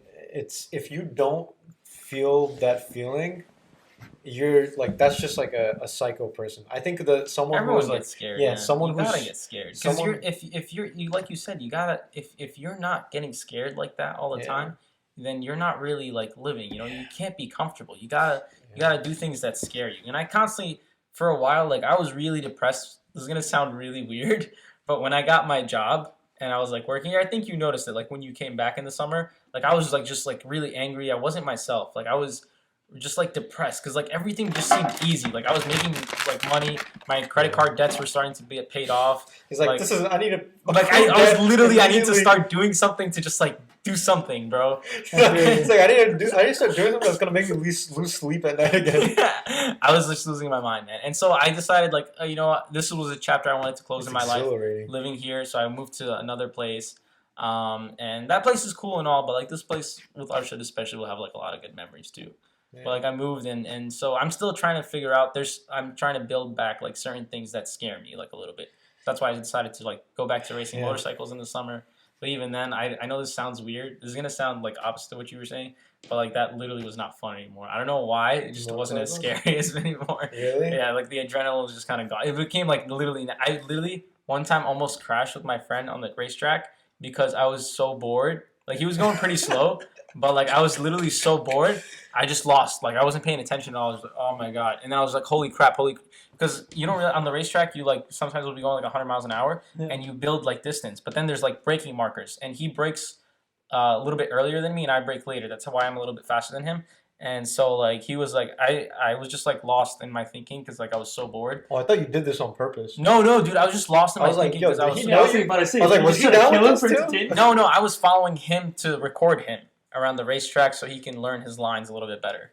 And I just got like I was about to hit him. I was about to fall off, and I realized this is gonna sound weird, but my motorcycle wasn't scary enough, so I just decided to sell it. And well, like the goal was to get a new motorcycle, but like again, like now I'm like I kind of want to take a break from that, try something else. I don't know. Yeah. Again, this is just me. A lot of people don't want to do this because they don't want to be uncomfortable. Yeah. But again, it places challenges because like well, we can look at a pool of my friends. We can compare myself to my friends or like people in my thing. Like they're doing well financially and they have a lot of success and things like that in what they're doing. And I got to do something that they may not have done or they could do now. It's all like everyone has a different outlook on what they do, and and maybe they're happy and they would never want to do what I did, not because they don't want to be uncomfortable, but just because they think it's a stupid idea. Yeah. And that's possible. You could think what I did was stupid, and you're right. I think sometimes working a 9 to 5 kind of sucks, but like hey, Yeah, I think the thing you said before was that sometimes the thing that you were saying about closing a chapter and moving on, I think that kind of like hit deep a little bit because I've been in He's getting there. what? Moving on. You're What? graduating soon. Oh yeah. Yeah. But like amongst other things, like there's times like it's a really hard thing to do to close. Yeah, to it wasn't know something's exactly. because when you were like when you were here, like you had lived in Redwood for a long time, and this is I only lived in it 6 months longer than you. Not that much. actually I might have 6, 8 Oh, months. yeah. And now at 6 this months, 8 point, months you're before. reaching what I lived in. exactly. He lives here alone. Yeah, I know. I lived here alone for a few months, and then he moved back Yeah. in. But also when you're talking about leaving your job and well, so when you left your job was that kind of something that was building up?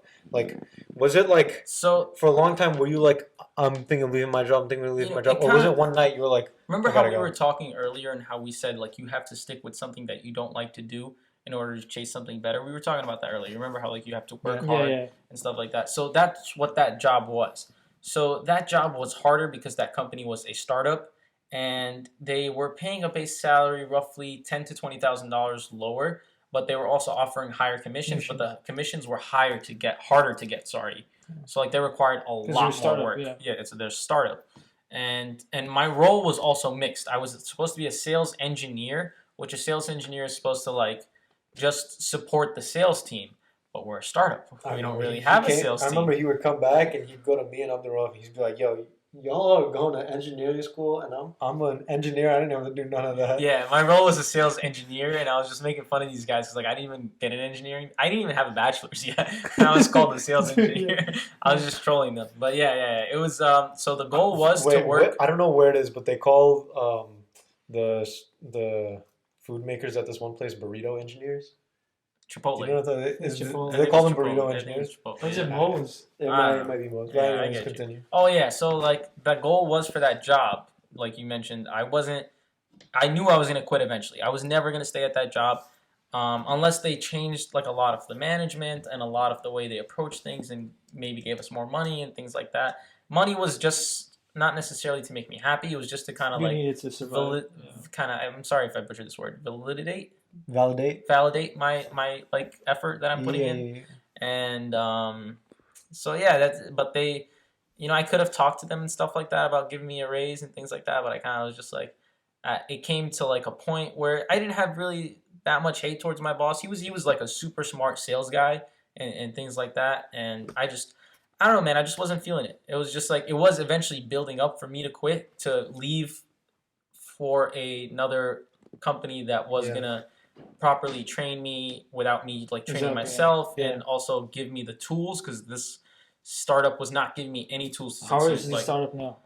I don't think But I don't think they're doing well, bro. but eventually, no matter how much you're leading up to a decision, eventually there's always like for any hard decision, a lot of the times people are waiting for the right time. But what people have to understand is there's never going to be a right time, because no matter how much anything is building up to a decision, at some point you're going to have to make the decision. Yeah, the decision exactly. isn't going to just happen. Yeah. And you're gonna have to do that. So yeah, like you said, there was probably like things leading up to it, but obviously there was at the end of the day something exactly. that was like It's an argument I used to have with people. I remember I got my first motorcycle, I think at 18 or 19, and like all Yeah. you Daisy guys really like riding motorcycles and stuff like that. So a lot of my Daisy friends were asking me, "Oh, how do I get into a motorcycle?" Just buy one. yeah. It's not that hard. That's what I did. I did not have a license. I just went to a store and I bought Yeah. one. How do you get a license? You take a test, but that's regardless of the point. Like I took it later on after I've been riding for 3 years, you know, and it comes to the simple argument: you don't ride a motorcycle by sitting on the couch. You get up and you do it. You know, there you can want to wait for when I graduate and stuff like that. You know, it's like You gotta just do it. you gotta just do it You know, sometimes, man. It's that's- like again, like financially, some of this stuff doesn't really make sense on paper. Like you can't really process it on paper. You can't put a certain math to it. Like, oh, I have to save up my money. I'll graduate, get a job, and then I can get it and stuff like that. But sometimes you don't account for things like you might not have enough time. So like Yeah. now I don't have enough Exactly. time. Even if I There's have a always motorcycle something. now, it's just sitting in my garage. Exactly. Like I don't have time to ride it. There's always something that can stop you. Yeah. And okay, so I think that Muslim people, and I don't think that this is overall a bad thing, but I think the way that obviously like we don't date people, or most of us don't date people, or within our religion we're not supposed to date people until Shit, one second. we, Let me talk to these girls real quick. until we're married and stuff. And now obviously that's a good thing, but I think the reason why like other people who are non-Muslims, I'm not Very condoning all of this here. I think I get where he's going. Go ahead, continue. When you go and ask someone out, or when you go and you just go talk to the opposite gender, and you send a risky message or whatever, that's something that like we oftentimes like we don't have experience with that, for better. But I think the con that comes along with that is a lot of times what we don't get as brown people, or even Arab people, is we don't have enough things in our life where we're just like, screw it, do it, right? Yeah. And I think that's something that most people like living in America get, where they're just like, F it, like there's no right time. Because when you do something like that, there is no right time. You just do it. Shoot. It's there will be no right time, but also sometimes we won't know the right time, especially when we're young, and we have to do these risky decisions, even though they're dumb sometimes. But we have to do these risky decisions because they help us build our risk/award measurement, right? So we eventually can build to understanding how much risk we need to take to get a certain amount of reward. Yeah. But that doesn't come unless you take risk. Take the risk. And You can read about it all you Yeah. want, and you can obviously use your parents' experience Yeah. and your friends' experience and things like that. But it's like the feeling, like, we can transition into fighting after this, but like gut feeling. Yeah. Like, on paper, you might know this guy's going to throw a right hook as he pivots with his left foot or something like that. But then like your gut feeling is telling you he's going to come at you with the uppercut. Yeah. It's a gut feeling that just comes from instinct. Maybe you can't even really relate to it. Shoulder and something like that. So you, instead of going for the tackle like Khabib would do, he would back off and then wait for maybe a leg kick as he noticed he's going for the uppercut, and then attack the leg. It's instinctual. It's instinctual. Yeah. Okay, so let's talk about fighting in a sec. But another thing I want to say is, for a long time I took cold showers, like all the way cold, ice cold. Yeah, I think you told me about that. That was hard, man. I tried to do that for a while. Sucked. Yeah, it's really hard, right? Yeah. Because so I did it for your little wee wee gets small. Bleep, bleep, bleep. So, I think that's Mine your was small. Get small. Bleep, bleep, bleep. All right. Anyways, Zarir hurts black people. So basically, I used to take cold showers for a long time, and like almost a year, and almost every day. And the thing is, a lot of people would be like, "Why do you subject yourself to that pain? Why do you subject yourself to it?" And a lot of people, they're like, "Oh, I take cold showers because it's good for my skin, it's good for my hair, it's good for my health." Whatever. Okay, you can make all those arguments, but that's not why I did it. Yeah. That's absolutely not why I did it. Why I did it is because, I don't know, when you took a cold shower, you probably learned this, is you can rationalize all you want with your brain about taking a cold shower. But the second so the way I did it was I would turn the water on, and this is how I always get into a shower. I don't get into a shower and like a madman turn the freaking water on, right? Yeah. I turn the water on, I let it go, and I'm like, I turn the water on, I let it drip, and then I touch it, and then I step it. Yeah. Now, that's the same thing I do. Yeah. When the water is coming down, you could have rationalized all you freaking wanted about why you're gonna take this cold shower, but that all goes out the window when you it's feel how cold. cold that water it's is. you're building. It's something you're doing. You're trying Yeah. to build a discipline. You're trying Willpower to and build discipline. You Yeah. have to shut that part of your brain off, and you have to just go. Yeah. You have to just go. There's you that rationale will completely. It's a. You guys ever heard of David Goggins? Yes. Yeah, yes. David Goggins. I've read his book and I've listened to his audio. His audiobook. His Yeah. audiobook is actually a little bit more interesting. It's like so there's some parts that like are like a podcast where he talks to the person reading his book Yeah. because he's not actually reading it himself. Somebody else is reading it for him. And the person who wrote the book, he used like a ghost author or whatever they Yeah. call them, to write the book for him. And it's like he He's discusses. public about that, right? Like Yeah, he's public. Yeah, it's well known.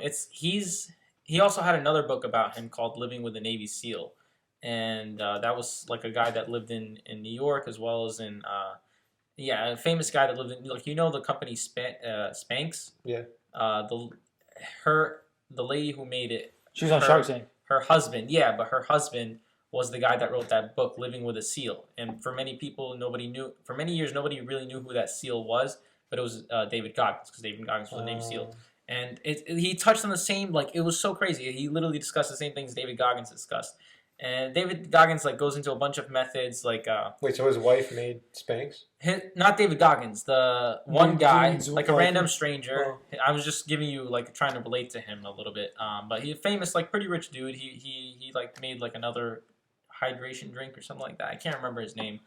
But he basically brought David Goggins over for 30 days to live with him. I see. And so he can build discipline, but like David Goggins at the time wanted to remain anonymous or something like that. So he made the book anonymous. But it's like those two books are about David Goggins, and he touches on those two things. It's like constantly chasing the uncomfortable and building discipline.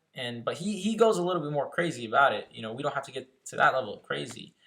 But it's just building these things. You know, nobody's perfect on this. I'm way far behind this. Like there's periods where I will have extreme discipline, and then it'll all fall out the window when something happens. Yeah.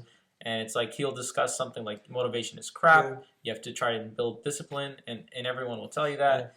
It's and you know he's so he has such value to people who watch him because even if you're looking at him or you're watching him just for sake of like motivating yourself for fitness, right? Like he does do a lot of running and he does do a lot of stuff, and you look at him but the thing that he says, crazy. the thing that he talks about is not like, yo, here's tips on running, here's tips on lifting, but all he says is, Go I don't out care, and just do it, just do it. Yeah. And that itself is so much fun. Like he doesn't even talk about. He doesn't even say. He made like a here's lot the of mistakes too. Like for example, people didn't believe him when he gave this example in the book when he was like running for so long. He ran like many marathons, qualified for Boston, which is like Did it really affect his hard. health?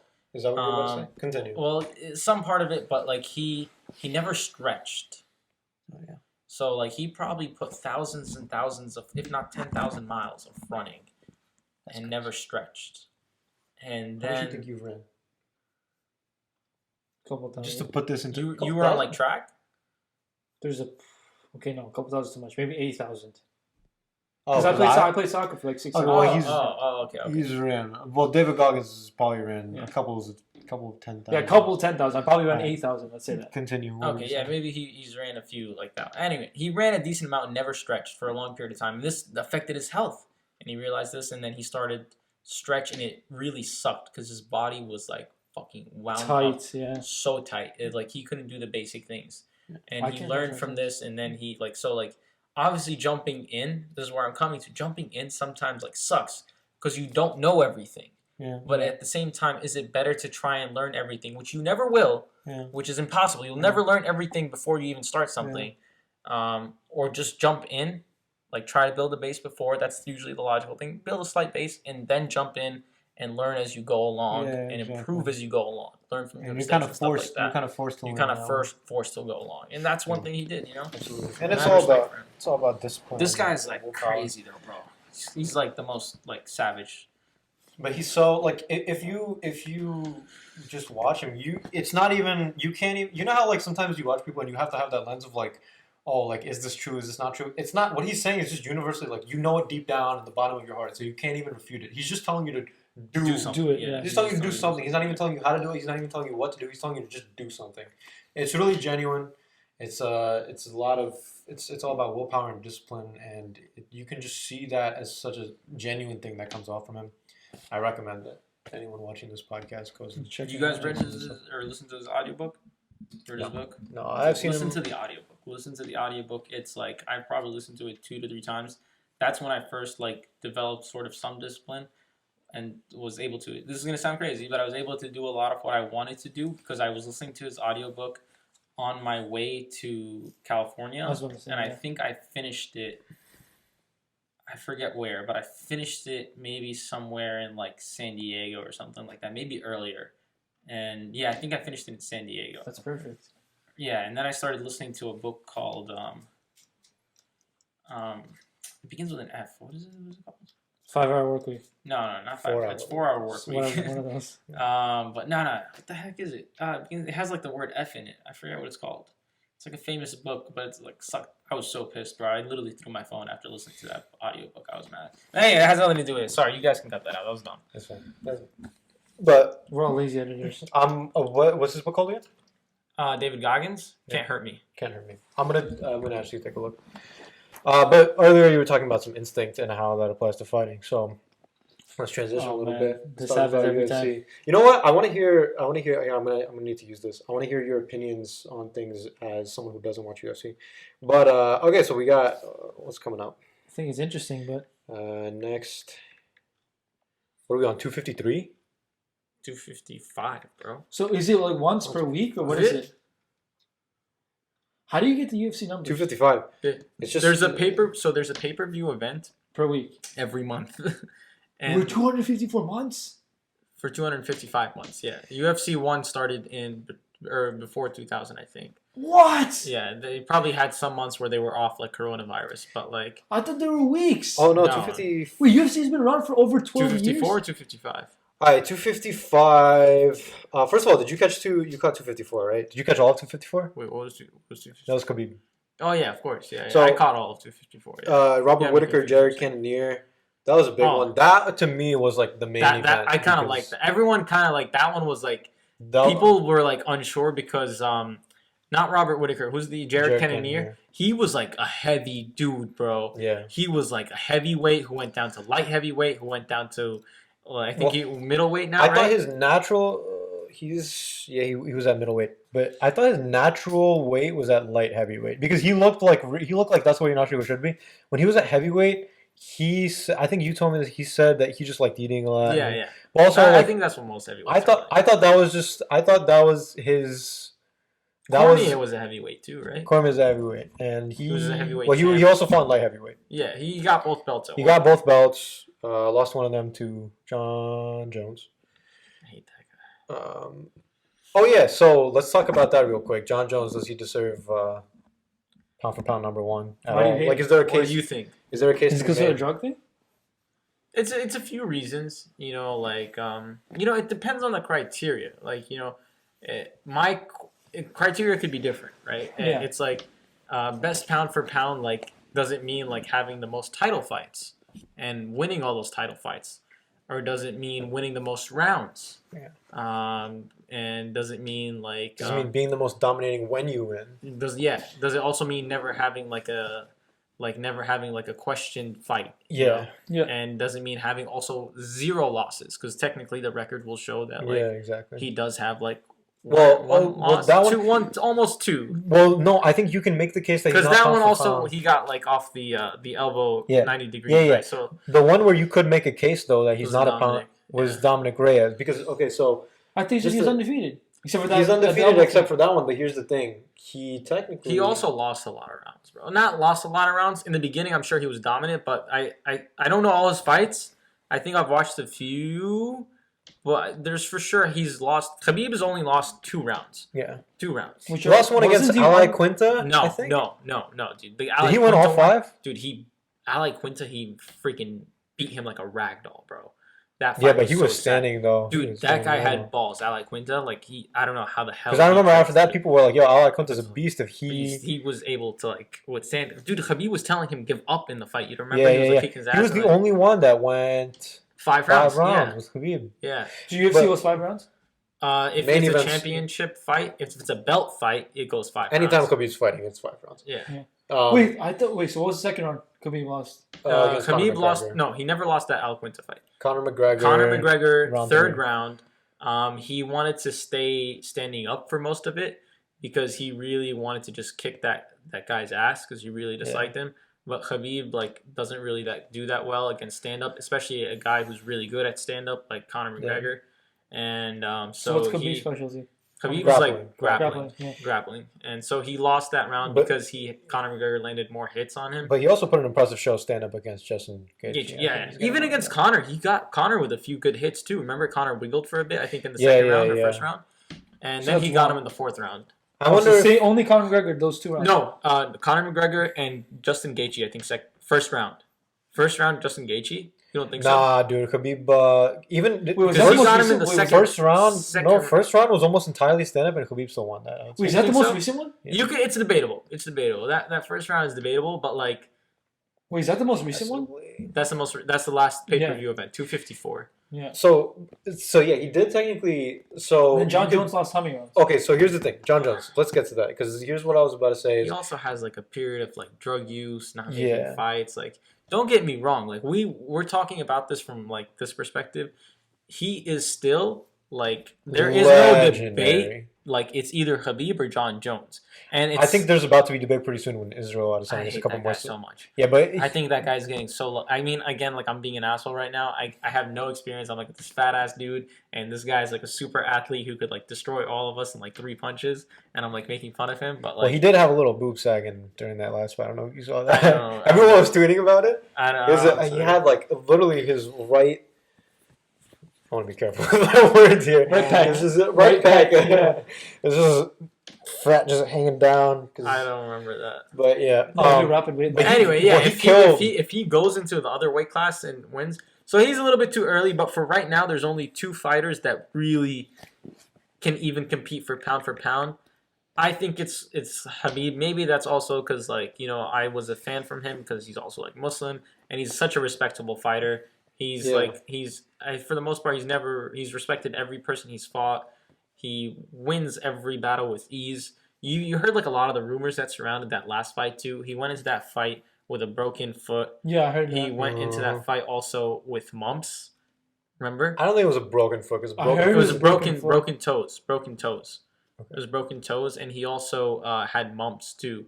You know how mumps is basically doesn't happen here anymore because we all had vaccines, but he was in Russia and They he were trying came to get to him, bro. UAE, and he came back and he couldn't train. I think his coach. I watched an interview. His coach said we basically had a week of good solid training. Yeah. And that was mostly used for also weight cutting too, because they start cutting weight after a week or 2 in advance. Yeah.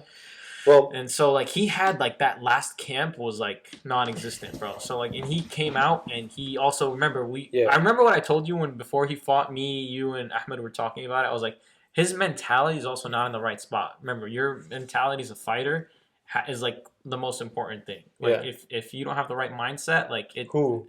Khabib's mentality. Yeah, His yeah. dad just died. Yeah, it's a His big mom didn't want him fighting. He didn't tell anybody this, but till Yeah, after no, the fight. yeah. But his mom pretty much did not want him fighting. She told him to stop now, and he kind of sparringly convinced her that let me just have this one last fight. So, Which the is thing John about- Jones. Okay, so John Jones. So let me finish what the hell I was saying, man. John Jones. I was going to talk about the Dominic Reyes fight. I've been trying to squeeze this out. All right, Dominic Reyes is he's someone who fought him Once and lost, right? once and lost, but almost everyone who saw the fight. You saw the fight, right? No, I watched the highlights after. I'm not Okay, gonna lie. so I saw the fight. I'm a recent UFC fan. Past 3 months is when I started getting into UFC. Yeah.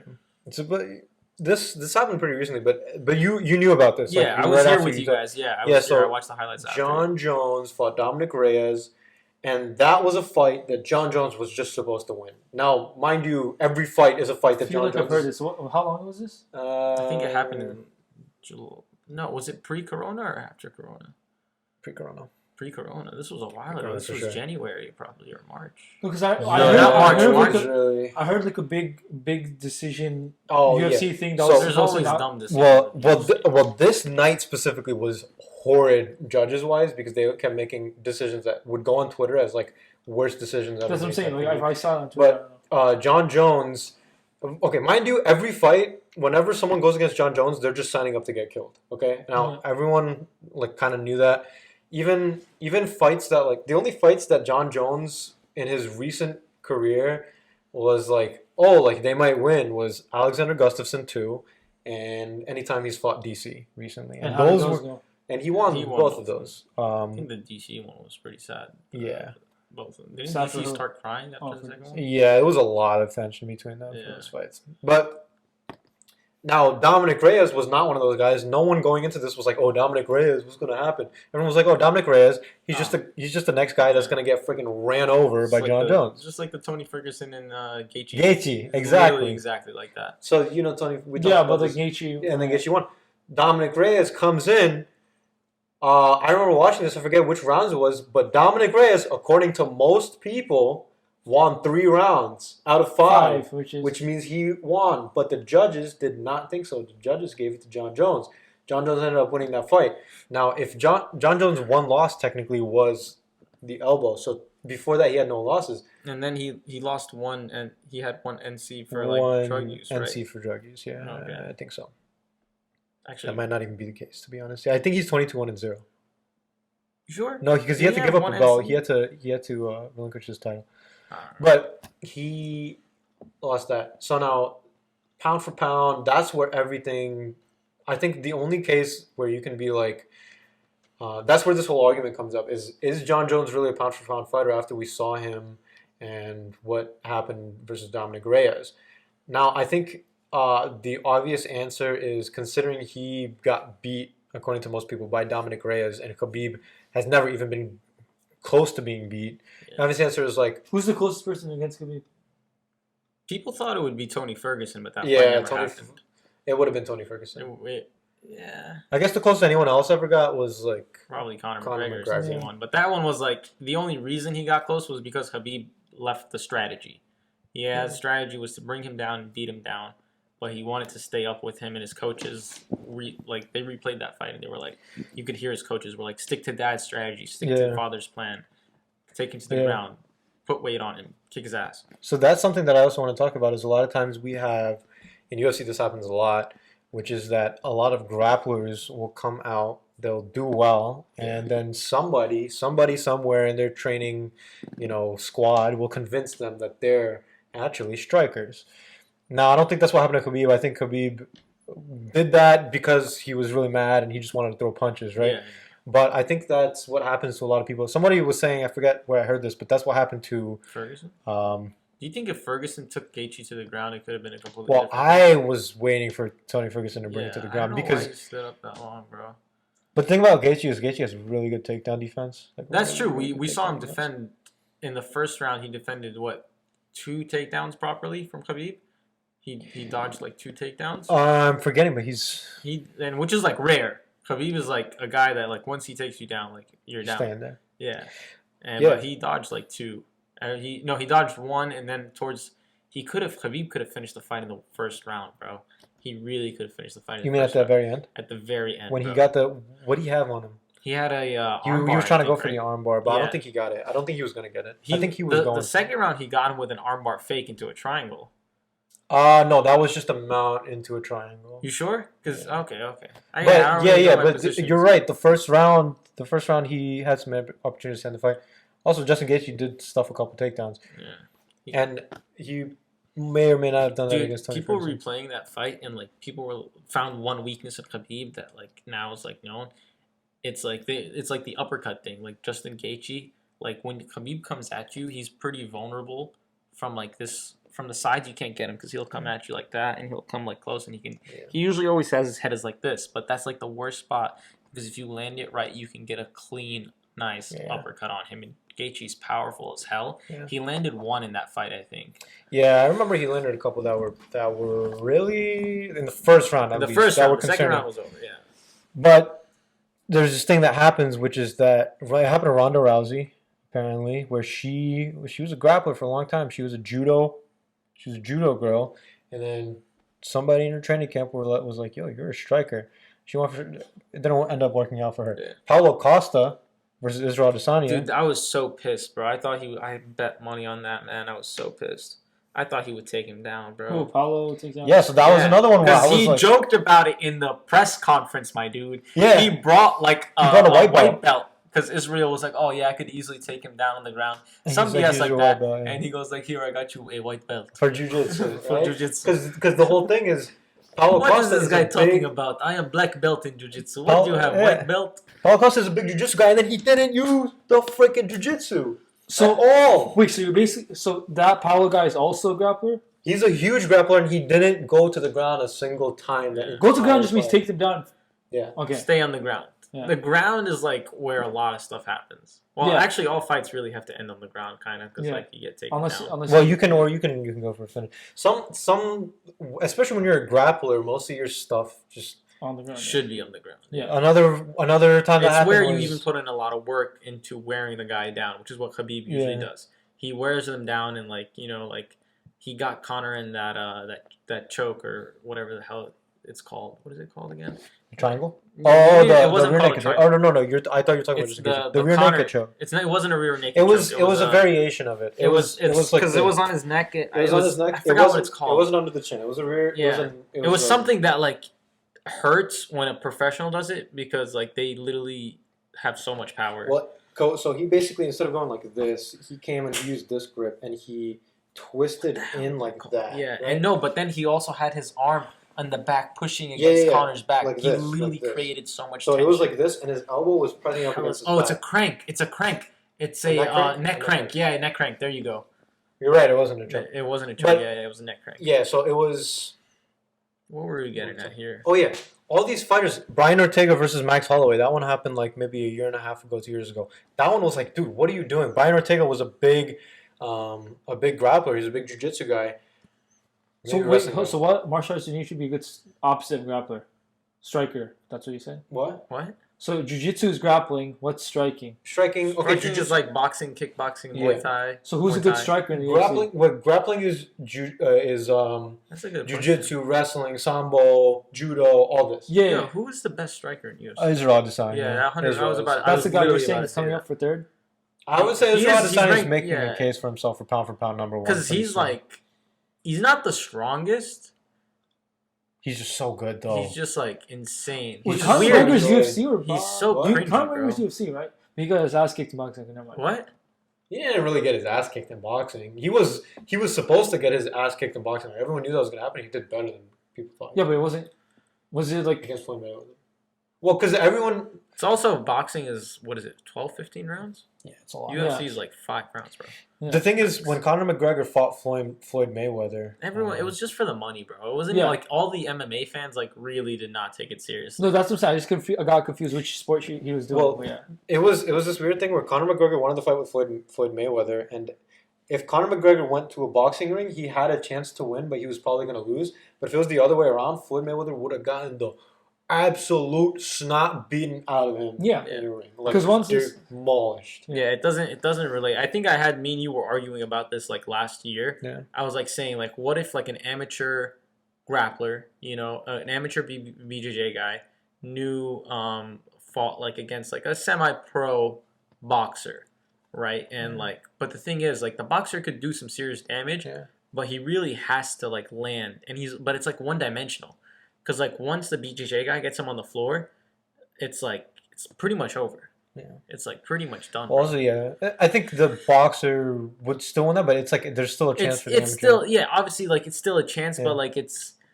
usually, if it's a mixed martial arts fighting and you're a one-dimensional fighter, it's pretty hard. Yeah, It's like, I what are you agree. gonna do? It's like, wait, those are against the rules. Wait, Yeah.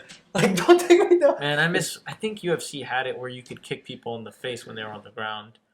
Oh For- yeah, for when a you while. could straight up, That but was that was fun. really dangerous. Man, That those were one. the days. Who kicks in UFC? You also can't do a 12-6 elbow. Yeah, no, that's the guy. Well, what fight we got coming up? Well, let's talk about fights. Wait, what were you saying? Who kicks in the UFC? What do you mean who kicks? Well, there's Taekwondo people. Like Spider, kickboxing thing. Well, down. there's there's a lot Spider- of people that got Anderson- knocked down by kicks. Anderson Silva Anderson Silva was- came from Taekwondo. Who else came from Taekwondo? Wait, I know Albert a Whitaker UFC guy. comes from Who's karate. the Korean guy? Zombie? Also, Korean kicks Zombie? kicks wear people down. Also, Leg like, kicks. Leg kicks. That's what Gaethje he was like I feel like kind of like douchey for saying this, but he was bragging about like, oh, I'm gonna wear Khabib down with like my leg kicks. And after the fight, when he lost, he was like, oh, he's definitely not gonna be able to walk after that. Khabib was like, literally, they have footage of him chilling, eating a burger after the fight, like 2 days after landing in Russia, like completely fine, walking totally normally. And like the dude was just so happy he was able to wear him down on his legs. Yeah, whatever. And literally nothing happened to him. Because Yeah. I was watching that, dude. Khabib's leg got red. I started to get worried because that's leg kicks mean kicking the leg. yeah, Okay, that's for him. That's his.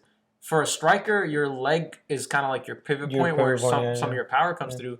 But even for a grappler, that's kind of where you like launch off of. Yeah. So it's like legs are super important. That's where like I don't know how That's much where all your power percentage, comes from. but like for it's almost everything. very important. Yeah. Once your legs wear out, Yeah. pretty much fight's over. Yeah. He did that to Ferguson. He did that to Ferguson, and then who else did that? Do you know Alexander Volkanovski? No. Volkanovski did that to Max Holloway. That was a fight that Volk was supposed to lose. Oh, okay. Don't you remember this? This happened pretty No. recently. Well, basically, Volk was supposed to lose against Holloway, and then he kicked the crap out of his legs and ended up winning. But what do we got coming up? We got Kamau Usman. We got, oh my god, dude, I'm so excited for the Khamzat versus Leon Edwards fight. Yeah, so talk about that. Khamzat versus Leon Edwards. Who you got for that one? I mean, everyone's got Khamzat, bro. I think. Do you think? Leon, I mean, obviously they all have chances, but like, it's a 3-round fight. What do you say? What round? How does the fight end? I think. Dude, honestly, man, it's like I don't know much about Leon Edwards. I've pretty much never seen him fight, but like, I've seen every single one of Khamzat's 9 fights. I think Yeah. his like professional fights, and I think it's most likely going to end in a 2nd round submission. A submission. I think so. So, But again, I don't know how strong Leon Edwards is grappling wise, but I think he's. This is completely me talking out my ass. I'm gonna be honest. You think it could end with a knockout? Yeah, I mean, considering Obviously, but it's history. So, I think it's so hard to That guy's call a savage. just because I think this guy is such a wild card that you can't call it. Imagine Which he one? loses the fight. He could. I think he's such a crazy wild card right now. Khamzat Chimaev. Yeah. Chimaev? I thought it was Chimaev. Chimaev. I might be whatever. Okay, not that. But he is Found out what Khabib's last name means. Nur. It's Nur, which is like light, and then Magomedov is like Muhammad. Yeah. Yeah. Pretty cool, man. Nur is like light, divine light. Like, yeah.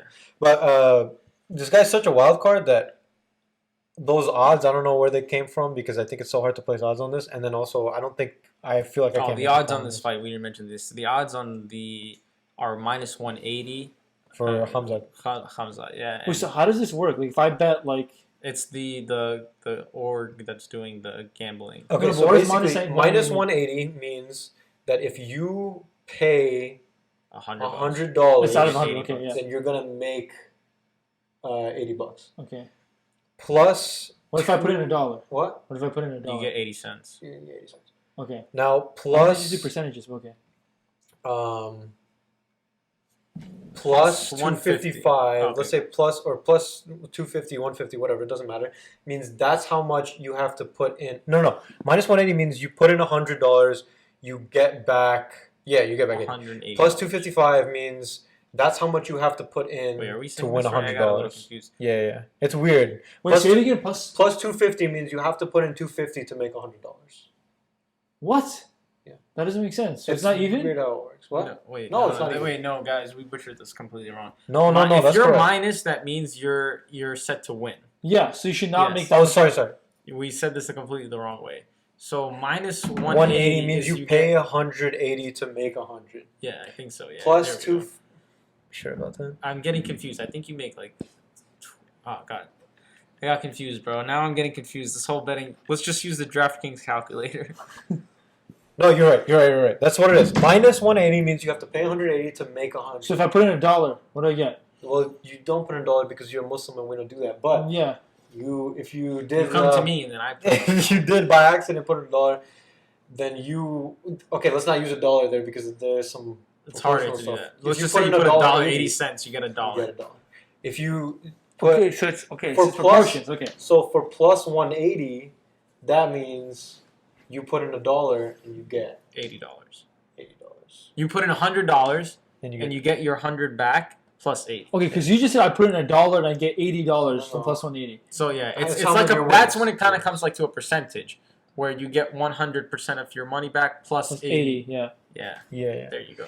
Well, so So if it's like a minus 1,000, and I've had put in $100. You could do it. There is because minus 1,000. that means you have to bet 1,000 to receive back after that person wins to get 1,100 total. So what does that mean, by the way? So like if it's minus 1,000, I only put in 100. No. If you're minus 1,000, then you're gonna get, and you put in 100. That means if that person wins, you're gonna get 110. Is it? Because- It's less than that. It's 100. You'll get $1. No, you're gonna get 110 because minus 1,000. Minus 1,000 means you put in 1,000. That's how much it takes for you to make a total winning of 100. Because the minus thing is always Sorry. to make a total winning of 100. You need to put in however. Why are these spreads so hard? My Now God. the other way, it literally flips reverse. So when it's plus, that's how much you would make if you put in 100. That's how I made money on the Steppe versus DC fight. I put Steppe was gonna win, and I also put it was gonna be a 5-round fight with a decision. We don't And- condone gambling. So how much odds, you made? And the odds on that were pretty good, but We I don't. lost money in the previous bets because I bet on like a bunch of different fights before. I forget who was fighting, but I had strong hopes for a lot of these guys. And again, this was just me still getting into fighting, so To I lost all all our, those, but I broke even. to all I our got, like, impressionable viewers. I made like I put in like $100, and then I made like $120. No, I put in $200, and I made like $220. So I That's made pretty like good. 20 bucks. We don't condone gambling. No, on I this made like my podcast. money back plus Plus $20. 20, yeah. So But also, I've lost before, you know. But one of my reasoning is like I kind of like to do it because it kind of makes you more in tune with the fight. But the one fight I didn't do it on, the last one, which I was 100% sure and I knew who was gonna win, was the Khabib fight. I had never been more certain. What were the about odds the on fight. that? It wasn't that good. Khabib was like rated to win at like minus 200 or something like that. Yeah. So like you wouldn't have won that much money, but like I just kind of felt dirty about gambling on Khabib. Islam Makhachev fighting next week.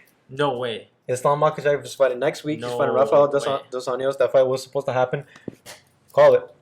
What day? Wait, who is this Islam? What- how do I? Next week, bro. Next Saturday. Call Next it. Wait, is Saturday? Islam Yeah, the number 3 guy? Wait, are they fighting at UFC 255? They're fighting a fight night next week. Oh, Because okay. they were supposed to fight 254. Islam Makhachev is in Khabib's Khabib's camp. cousin. He's a lightweight, and he's projected to He be looks like, like him. My God. yeah, they all look the same. Dog, it's not He's funny. projected to be like the big guy in lightweight. At least He already by- lost one though. Yeah, he lost one. To who? He did? Yeah, it was sad. I forget who he lost to, but he's still really good. He's still really good. People lose sometimes. Khabib doesn't. Islam Makhachev, yeah, but even if it's not about It's kind of where scary you were. if he It's comes about where back you are. for one more. It's kind of scary, man. Who? That he Khabib. can lose. That he could lose.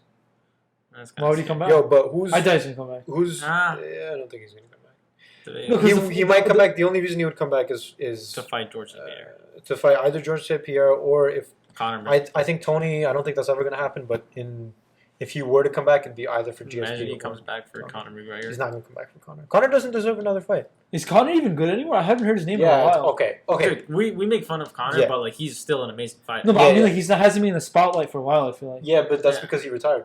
Well, he kind of bullshit retired and then came Came back. back. Kind of like John Jones is doing. He also when he fought against Cowboy, that was a decisive victory that ended up. Yeah, I Like- bet against him on that one. I was like, dude, I feel like the odds were like really good towards like Connor, but they were also like you could make a good like the spread was really nice on Cowboy, so But- I put money yeah. on Cowboy. But for that one, dude, if anyone was down in Connor, he came back and he was like, "Hold Dude, he up." finished in like back. 45 seconds, bro. Yeah, it was real quick. I remember that, and he was doing this walk around. Well, that's Yeah. what he always does. But he like did this thing with his like shoulder where he like Cowboy's like Basically resting on his just- shoulder and then he just like It was in the like, clinch. Dude, that was a good one too, because like you don't think sometimes you can get that much power, but like the way he did it, it's like he kind of bounced on sprung his up. foot and like sprung up, and then like, oh, that was crazy. Yeah. Was he got knocked down in 45 seconds, or what happened? Yeah, it was Cowboy TKO. got knocked out. Cowboy That wasn't got knocked knockout, out it was 20 TKO, seconds. right? What's the difference between TKO and knockout? TKO is technical. It's when the When ref stops it. yeah. No, I'm pretty sure it was a Why did straight the ref stop knockout. It might have been a Because straight. he's getting too fucked up. In Like, 45 seconds? No, if you cannot intelligently defend yourself anymore, the ref has to stop you. He was out, bro. This You guy sure? was out. In 45 seconds? What the hell? I'm pretty sure There's he was three out. ways that a fight could end, or four Submission. technically. Well, I Knockout. guess let's just say forget judge's decision, but like, you could win by TKO, KO, or a submission. Yeah. Or obviously judge's decision. But Judge's okay, decision was all 5 rounds. Islam Makhachev, Rafael Or three. dos Anjos. What are we Yeah, saying? I'm waiting for that. I mean, I feel like we're saying Islam Makhachev, but like I think that's just because I want him to win. Same. But Rafael dos Anjos, Who's the last guy that Rafael dos Anjos sick fought? guy. Let me see. Rafael dos Anjos. He fought this guy named Michael Chiesa. And he Michael lost. Chiesa. He lost? Yeah. Oh, I mean, But This guy loses a lot. He's 29-13. yeah, but dude, okay, we live in this universe where like sometimes I like think people are perfect. yeah, well, when we look at Khabib and we're like, oh, like Khabib hasn't lost, so therefore he's good. Anyone who's lost is like not. These guys are like legendary fighters. Like Cowboy has lost a handful of times. He's still Anderson Silva has lost a lot of times. He still is like the GOAT. Honestly, might be number one pound My for pound. favorite fighter is Chuck Liddell. He lost his last 3 fights because he had like a what they call in fighting like a chin. A weak Right? chin. Oh, he had like a strong chin. He had a strong one, and then he got And knocked then out. he just got That was a knocked out. weak chin. A weak, so like a chin is when you can take like a punches glass chin. and like not get knocked out. Like you have like a strong chin, like you can like Punch to the face. like a punch to the face. It's and, not like, literally, by the way, the structure Well, of the chin. It's like it's just like it's like you having like being strong, like not getting knocked out. And then he eventually like when you fight so long, you start to lose. they cracked him. Yeah. Yeah, cracked his chin. and so That's what he was there. he just like couldn't fight anymore. He had to retire. Like he was like a legend, man. This guy was a monster, in my opinion. Let's end this on a call for. Actually, hold up. Yeah, because this has been going on for a long time. Dude, you're gonna hate editing this podcast. They've all- I forgot we were even recording, so we're just talking for the most part now. Yeah. What we got coming up. Let's go back to 7-Eleven. Let's do it. Just waiting. Are they closed? Do they close? No, they're open 24 hours. That was my favorite place to go, man. I used to go there all the time. Wait, Arsh, is that where we went? Oh, that is where we went. Because we had to pull an album. Oh, yo, real quick, let's talk about this. Anderson Silva Retired officially. He's no more. retired officially, but apparently there's talks about him going to Bellator or something like that. I'm like, dude, What's Who Bellator? else went to Bellator? What's A Bellator? lot of fighters, when they lose their UFC contracts, go to What's Bellator. Bellator? Bellator's the other It's big another fight. promotion. Yeah. So, like, there's different promotions. So you like can Raw fight and in. WWE type of thing? So, like, you know how, like, there's No, the but they're NFL connected. Yeah.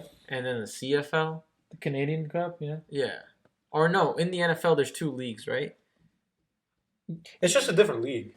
I don't know. No. No, it's not a different. Yeah, They're in the divisions. NFL divisions.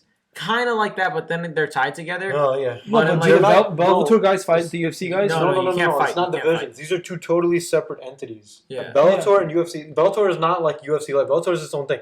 Bellator Not as has famous less. as UFC. Yeah, Bellator has less competition. But one of the best fighters.